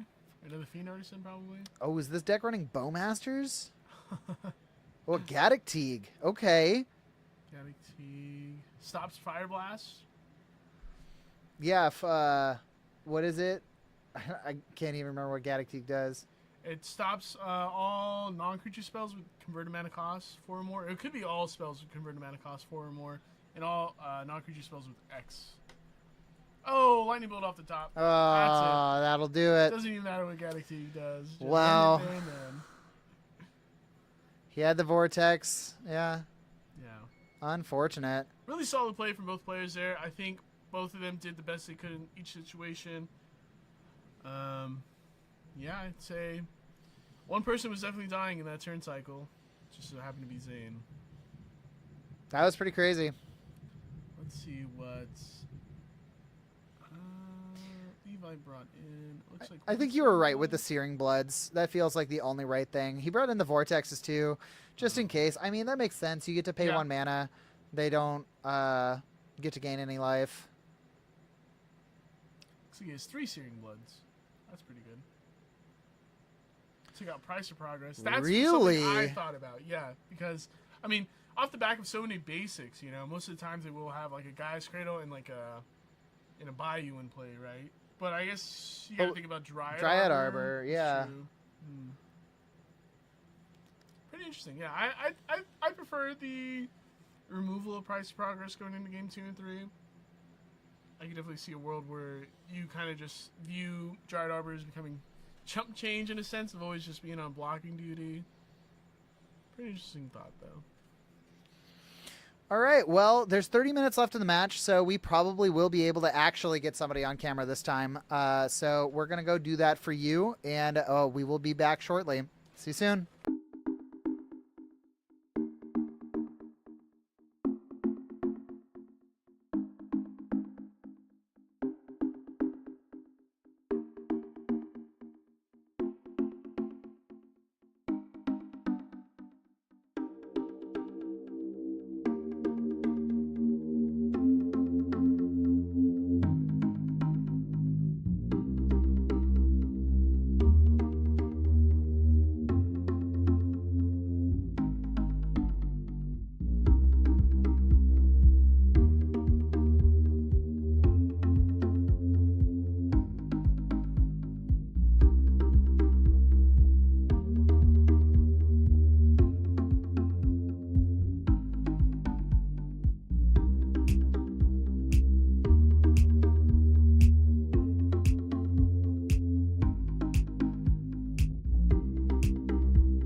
All right. Welcome back, everyone. We have the backup match here. We actually have Max Gilmore on the right. He is playing, I think it's just blue-black scam. And on the left, we have Connor. Connor is on 8 cast. This is game 3. Alrighty. Pretty good opening for Scam, as you see. Troll Khazad-dûm, one of my personal favorite cards from Lord of the Rings. Hit the graveyard and search for another underground sea. Just a big fan of the cycling mechanic. Yeah, I believe it's pronounced Lorien revealed. It's probably one of the best ones, which is almost crazy to say considering Troll Khazad-dûm probably sees more play, but, you know, it has a real text for Lorien revealed. Just 5 mana concentrate, you know, worst case scenarios, and, you know, seems to be really solid for a lot of these blue decks. I mean, like, the card is effectively perfect, right? Yeah.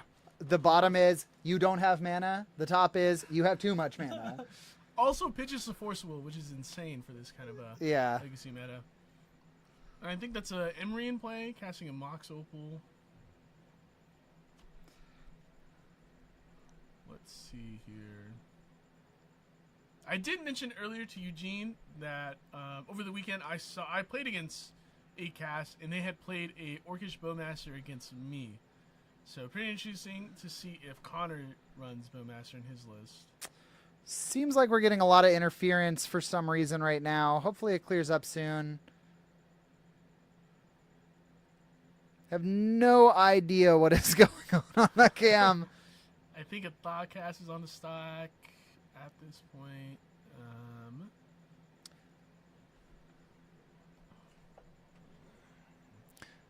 Signal is good, so I'm not entirely certain what's going on here. Ooh, 3 counters on the Bowmaster must mean that either a Thoughtcast or a... Yeah, you just said Thoughtcast, right? Mm-hmm. Yeah, Thoughtcast resolved. Connor should be at... Or... What's the power toughness of Emery? Like a 1? I think it's a 1/2. If it's a 1/2, that makes sense. Probably aimed the 2 damage triggers at the Emery. Really good effect from Bowmasters. A little too good, some would say. You know, like, I'm not even mad at that card as far as what it does.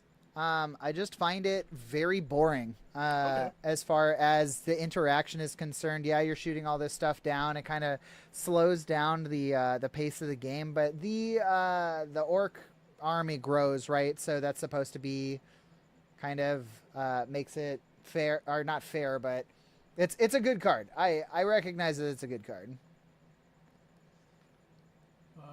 Looks like a Bobble's on the stack. It looks like a powder keg resolved. I'm going to go reset the camera just to see if we can fix this.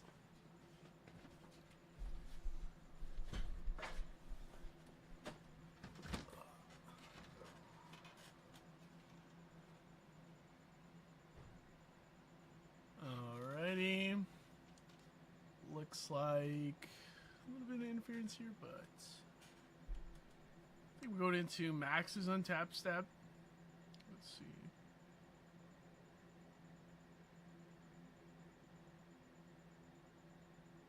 Yeah, Powder Keg did resolve. Blew up the board. Yeah, Powder Keg, insane card. Almost like, you know, Ratchet Bomb, Engineered Explosives in the same sense. It's more similar to Ratchet Bomb in the sense of you have to charge the counter. But the cool thing about Powder Keg is that it hits, as you can see, artifact lands as well. So hitting Sea to Cyanide, you know, Great Furnace, really good in certain matchups, you know.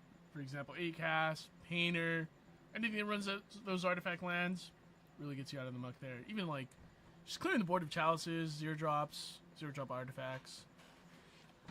Slightly better? Yeah. At least here's open for now. Yeah, so that powder keg was huge play. Oh yeah.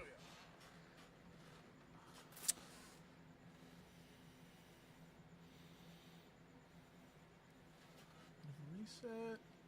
I wonder if Powder Keg should have removed the Bowman or the Orc Army, but I wonder if that's a new one. I think it's a new one. Yeah. From Bobble Triggers.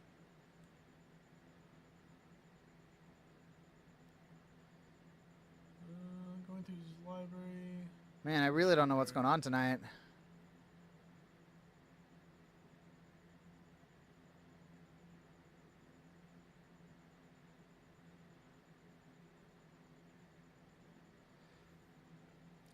I think he might have reanimated his Emery. Yeah, if I assume that's what happened. I mean, why not go for another Orcish Bowmaster? Yeah. Oh, so you can play another powder keg. That's why you did it. Wow. Wow. Yeah. Really good point there. Powder keg's gonna be insane lock, I think, considering he has Mox Obo Lotus Petal for his mana sources. Yeah, there's no way. Yeah, I think he.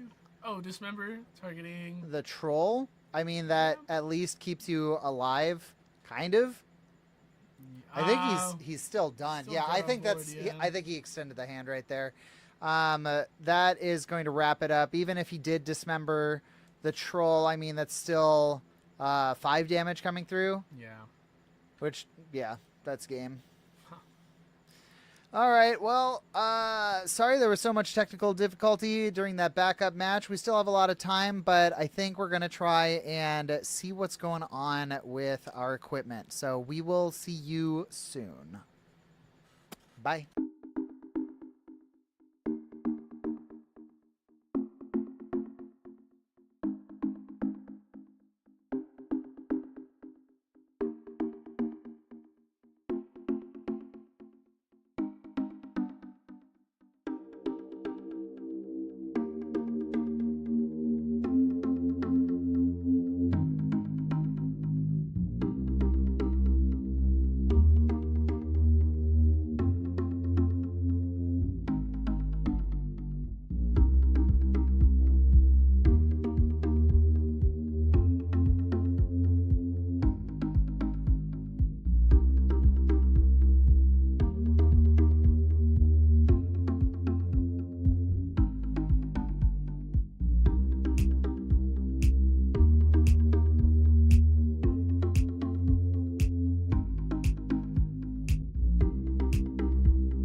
All right, welcome back, anyone who's still watching, to round 4 of Tuesday Night Legacy at Spellhold Games, sponsored by Collector Legion. We have John on the left playing a 5-color loam list, and we have Dylan on the right. He's either on Doomsday or a version of Black Storm that runs 4 Peer into the Abyss. I think that's that card. We're not entirely certain. Haven't gotten his survey yet, but we will get it soon. Yeah, pretty interested in seeing Mono Black Saga Storm. I have not seen it in person yet, so it'd be pretty cool to see someone pilot it here in round 4. We saw it on cam a couple weeks ago. I forget who was piloting it. I think it might have been Jesse. Okay. Not entirely certain, but it seems like it's much more interested in just, like a whole bunch of fast mana, not a whole lot of searching. He's got a blue, black. I think this one might be Doomsday. I think Seems I saw like it. days, yeah. Sends back the Underground Sea. Maybe not then. John showing a, what was that guy? The Emissary of Trest. Oh, Leovold. Leovold. Sends it back, though. Tick the die up to 2. Not entirely certain why. Definitely do think it was a correct mulligan there. I don't think he had the mana to even cast Leovold. Backed up with, I think, a Swords to Plowshare, so... Pretty good mulligan there. Tough to say, but I think 5-color loam might have the advantage in this matchup. Really? Yeah, I think so. Why? Just because of the counterspell? I really like Wasteland against Doomsday. Wasteland, recurring Wasteland is probably going to be an issue. But I'd see if we can get it going. Otherwise, yeah, I do see Doomsday kind of taking away the game. Doomsday's another deck like Oops to me that just is playing on its own axis, Like, you really have to play on their version of the game or else it's just over. Yeah, that's very true. I definitely have to agree with that. Problem with Doomsday, though, I think it's very mana hungry, especially in the early turns, but basic island here, insulating himself against Wasteland. Does Doomsday probably runs Brainstorm, right? Yeah, pretty sure, but it's like... Yeah, I think he's got it right here. So we're going to see a Brainstorm. Now, I'm not a blue player, as I stated earlier tonight, but I have heard some talk about a end-of-turn Brainstorm not actually being the best way to use Brainstorm anymore. Do you have any comment on that? It's pretty interesting. Brainstorm is definitely developed over the years, especially with the release of Lord of the Rings, introducing Orcish Bowmasters. It's getting really hard to say when the correct time is to play Brainstorm. I do think early players...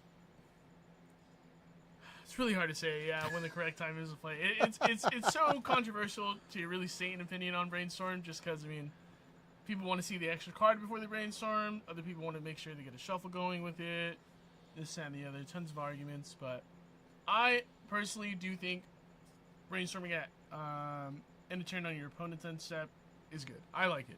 Okay. I think it definitely takes some time to mold your legacy brain into that kind of thinking if you want, but I definitely think it's an option you should keep in mind, especially for Doomsday. I remember one time, I think it was my first time at Spellhold I played against Doomsday. Sure. And they went end of turn Brainstorm against me, and I was like, that's bad. Next turn they won, So it could be one of those situations. Sure. Yeah, so. Oh, here we go. John digging through his deck for a land. We get to see all kinds of fun stuff. There's a Dak Fade, Mince, and Boo. Looks like a Cephalid Coliseum. Had an Endurance. Some Wastelands, of course. Why wouldn't a 5-color deck run Wasteland? Scavenging Ooze, 4th Aerolingus. Punishing Fire. This has got everything. Yeah, no Yorion. Just a heads up. No Yorion. Somehow is able to fit every single one of those cards into the deck. Probably just like a lot of 1-ubs, right? Oh, here we go. Uncounterable Leovold. Adding whatever color mana he didn't produce from those 2 duels. Man. Yeah, man, I really like this Delighted Halfling. I think, I know they made it like specifically for Commander, even though it's a modern set, but it's so good. Really good. Really, really good. Mana fixing while making it unencounterable. You can even just have for colors if need be. You know, just like for whatever reason. It at least is still in there producing something as a mana dork, no matter what. Now, I wonder if Doomsday can deal with Leovold main deck. Yeah, because that really messes up your piles, right? Yeah, it messes with your piles. Really, like, you can't cantrip into setting up Doomsday itself, so it's, I don't know, pretty tough. I don't know. That is really tough. Can't think of a way for it to deal with it. Oh, Minsk and Boo, uncounterable. So, Delighted Halfling, I thought it was just for creatures. Is it just legendary spells? Legendary spells. That's incredible. Make your, the One Ring uncounterable as well. Oh my god. Alright, making a 4/4 Pikachu here. More than likely. Yeah, looks like it. We've talked about Minsk and Boo on the channel before. Not tonight, obviously. This is the first time we're seeing it. But this is just a crazy good Planeswalker. I mean, being able to come down. The huge drawback to it is you can kill it before it does anything, right? Yeah. It's the only Planeswalker that does that. Yeah. That gives you an opportunity to kill it before you can activate it. But obviously, a lot of times, doesn't matter. Very true. And as we can see here, Doomsday packing it up. A little too much pressure from Leovold and Minsk and Boo, putting on a real clock there. I mean, 7 damage just right there. That was tough. Very, very good. Pretty interesting to see if the Doomsday player is going to respect the Leovold, bring in some type of sideboard answers to it, or just say, hey, I have to be faster than that. I can't let my opponent get to 3 mana and cast it, but understanding the axis of Doomsday's game plan, probably will have to bring in some sideboard answers. But yeah, I mean, I feel like most of the main deck for Loam is going to be pretty good against Doomsday. I can see maybe some Pyroblast being added to fight kind of the blue cantrips, or win a Force War if need be. Yeah, let's see if we have... I mean, we definitely have a couple of John's lists, but the thing about John is he ends up always bringing in the new cool thing. I know that he follows a couple of 4-color Loam players online, so I don't think we're going to have anything. Although I do have a lot of 4 to 5 color piles here. What's the newest one? It's going to be 6 months ago. Yeah, this is all way too old. It's not even going to be close. I mean, Carpet of Flowers, that's a real card. Yeah, you definitely see that being brought in. Maybe more endurances, if he does have some sideboarded. Meddling Mage, you just name a card. Name card can't be play. I mean, if he's got them, why not, right? Yeah, probably just name Thassa's Oracle. I guess probably Doomsday might be the correct call there. That's probably... Yeah, now I'm going to make the pile, so put an answer in that pile. But, yeah, pretty interesting. Oh, looking through the sideboard real quick here. I think that's what he cited out, maybe? Sure. Punishing Fires. I think Mazavith was in there. Yeah. Looks like about 15 cards, though, so... Gaddock Teague. Okay, Endurance coming in. Blast. Pyroblasts. One Veil. Yeah, Deafening Silence. I could see that being useful. So the slow down the combo cards. Yeah, I like that. I want to know what that card is next to Gaddock Teague. That one. No. Did he bring in Teague? Does that do anything? 4 CMC. I don't think he's got... Oh, no. Gaddock Teague is still in there. I was going to say. Okay. Yeah, I don't think it stops anything. Maybe like a Force Will, I guess, but... don't think that's what you're really concerned about. From But most the perspectives. way that John just sideboarded, it's almost like he took out the cards that were useless and then filled in from there. Yeah, I like that. Yeah. Kind of gives you an option of how many potential cards you can bring in if need be. What you can trim on. I've always played Dylan with a creature-based deck whenever he's on Doomsday, so I really have no idea how he would be sideboarding for a 4 to 5 color pile here. If I had to guess, maybe like Surgical Extraction, try to get rid of Wastelands or Loam if he thinks that engine's going to beat him. Man, what else could he be running? Don't know what else he could probably bring in, but I guess probably Surgicals. John's got quite the list there for his sideboard options. Yeah, definitely packing a lot of answers for a good amount of matchups. Galaxy pretty popular tonight, right? Who else played it today? Did the Teague? This was already brought up once, right? Yeah. I think it came in off of a Green Sun Zenith. Oh, So, yeah, you're right. yeah, I think it was the Rock. Yeah, playing against Levi on Burn. Yeah. Oh, there he is. He is in the opener. Okay. I don't understand. Yeah, I mean, What's going on?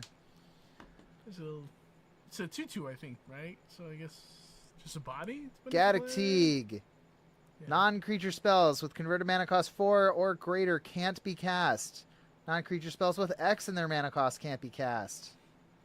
Yeah, I had to guess maybe stop Force Will, but don't think that you're really concerned about that as a Lance player. There it is again. And he's keeping it this time. What is so happening? pretty interesting to see if he puts it into play. Even turn 1. Looks like he has a Mox Diamond in hand. Thoughtseize here? Yep, turn 1 Thoughtseize. Show the Teague. That looked like a Mox Diamond. yeah, the Aethersworn Canonist. Probably take, man, Take the Canonist. it's Canonist or Mox Diamond. Most likely Canonist. Then, you know, you have to deal with a turn 1 Gaddock Teague, which I don't think you really care about. What is this land on the far Blast right? Zone. Oh, okay. Yeah, I did see him tick it up against someone earlier in the night. But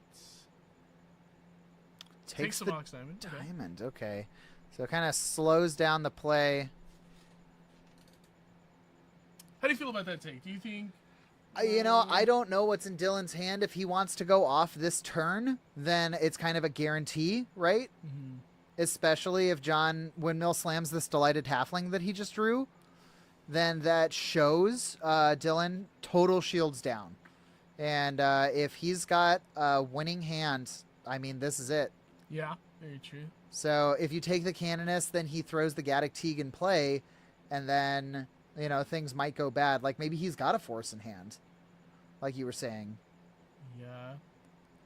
Let's see. But we'll My see. guess would be either like Force or some type of creature removal. He just passed it back. So, I mean, Yeah, I do see the Force there, yeah. the window is pretty much gone at this point.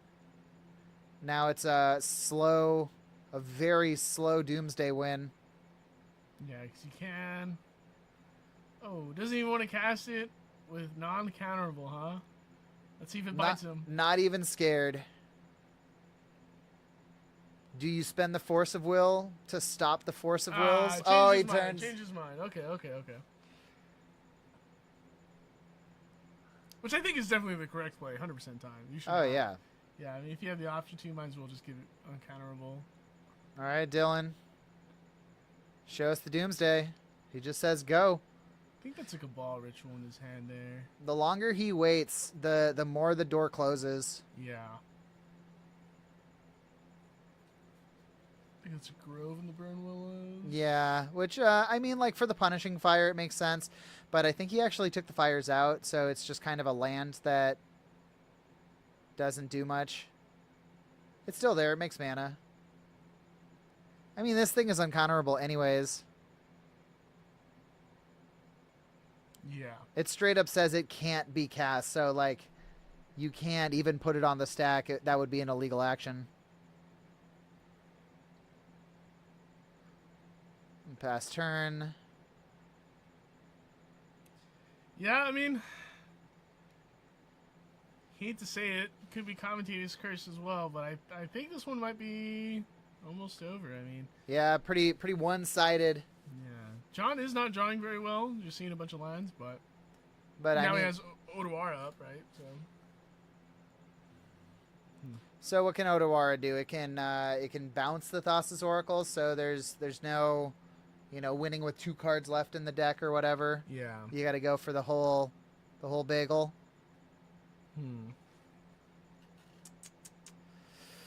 Yeah, I wonder if there's a line for Dylan to take to get out of this situation. I don't know the plan B for this kind of scenario. I mean, he's got a couple more turns, maybe like 3 total, right? Yeah. To kind of figure out what's happening here. He gives you a Lotus Petal for turn. There it is. Passes. So Lotus Petals, you can cast any number of artifact spells, right? Yeah. Yeah.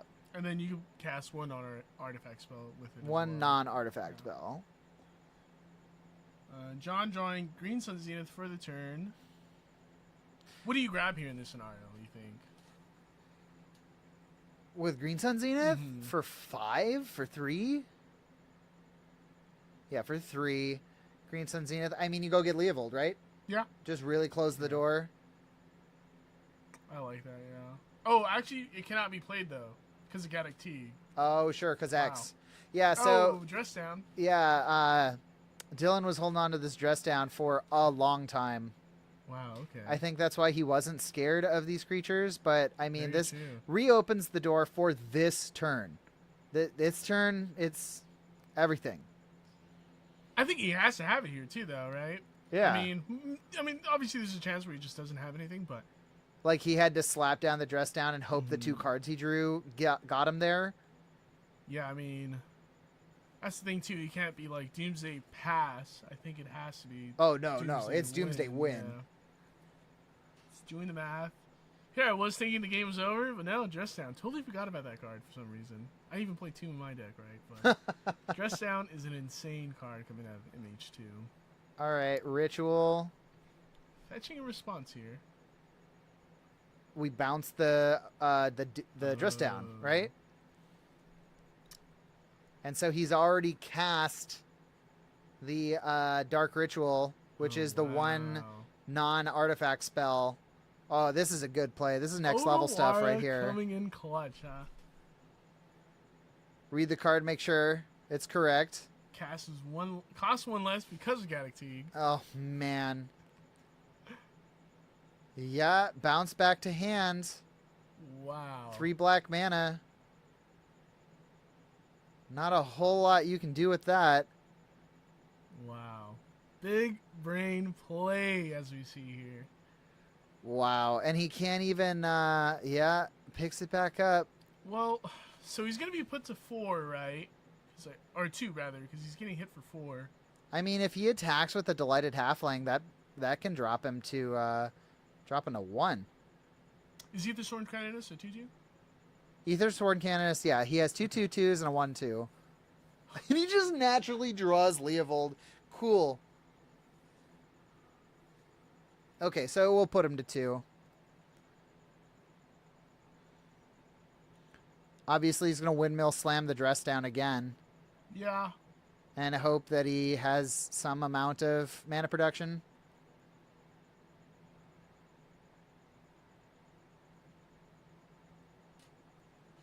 Okay, this is it. Do or die, right? Yeah, this is really... Shields are down. Blast Zone can't do anything. No Trixie Odawaras left. Oh. Not done yet. Brainstorm. I don't like that play, I think, because Lotus Petal represents the same amount of mana at your end step as it does your next turn. Right, because, I mean, using that mana there reduces the mana that you have for your next turn. Sure. So I think digging a card deeper and then using Brainstorm might be a bit better.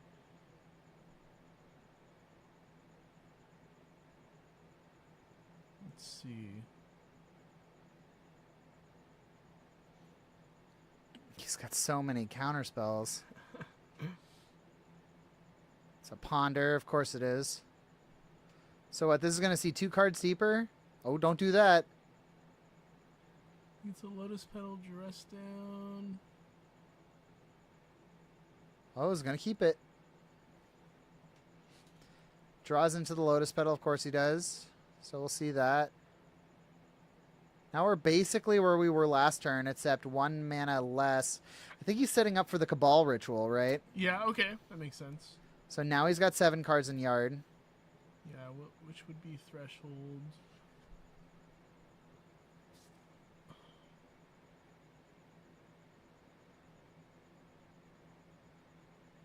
Is he really going to go for that Preordain? That is really risky. Cutting yourself off of blue mana. Guess you still have a land drop return, so you could go like something, just blue source, plus Lotus Petal in your pile. I mean, you are going to go to 1 life, so Street Wraith is not an option. So yeah, I kind of like... Oh, there it is. There's that Preordain. Yeah, 2 cards. Yeah, you know those 2 cards from Ponder. So Yep, it's pretty much send just them away. fresh cycle. What does he want to draw here? A land? Because if he wanted to draw a land, I don't like that play at all. Because you already had the land that you were going to draw, that you're hoping to draw. So there it is. It's a Misty. So if he's at 1, does Doomsday kill him? How does Doomsday exactly read? Is it It rounds down. Rounds down? Okay, so Yeah, so it kills him. No, you would need it to round up to kill him, I think.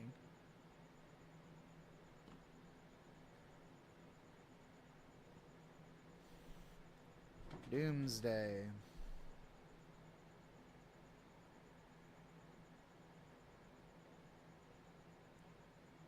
Round it up, so yeah. If he goes to 1, he will die. Oh, he plays the ring! Oh, okay. Okay. Well, he loses that dress down. Yeah. Dress down is out of there. I think he drew another dress down, though. Yeah, I think I saw that. No, actually, it was from the Ponder, right? Oh, no, it's in his hand. Okay. So, I mean, yeah, he has protection for this turn. But... He can't use the ring, though. No, he cannot. He will die. Well, I guess he can use it on his next... Ooh. Oh, that's it. God. That's it. I mean, he loses his threshold. There's no coming back from this. He can't use the Misty in his hand. I don't see a version of this where Dylan can put enough stuff in his yard. Well, you're just going to activate the ring this turn. So he gets 1 draw. I don't think he does.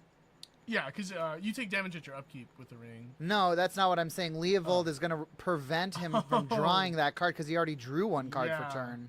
Did he draw? Yeah, he did. Should probably go say something. Yeah, Leovold. Emissary Trust. Yeah.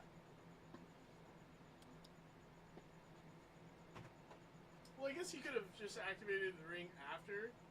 Can't draw more than 1 card each turn. Yeah, but you could have used the ring after Dress Down, so I don't think it's necessarily... Oh, okay. Yeah. I think it's fine, just probably a missequence. No, you're right, because he's got this, he's got the dress down in play. He shows off. No, he was on Pier the entire time. Oh, nice. It wasn't Doomsday. Nice. He had 2 tendrils in hand. No, Okay, that's well, there okay. you go. All right, well, that's going to wrap it up for us tonight. Thank you for joining us on another Tuesday Night Legacy. We will be back. This was the 3rd Tuesday of the month, right? So... Yeah, I believe so. Then we are going to be back the 1st Tuesday of September. And if I remember correctly, it's going to be Bryson and Andrew Richardson. So join us then, and thank you for joining us tonight. Once again, I am Eugene. This is Pedro. And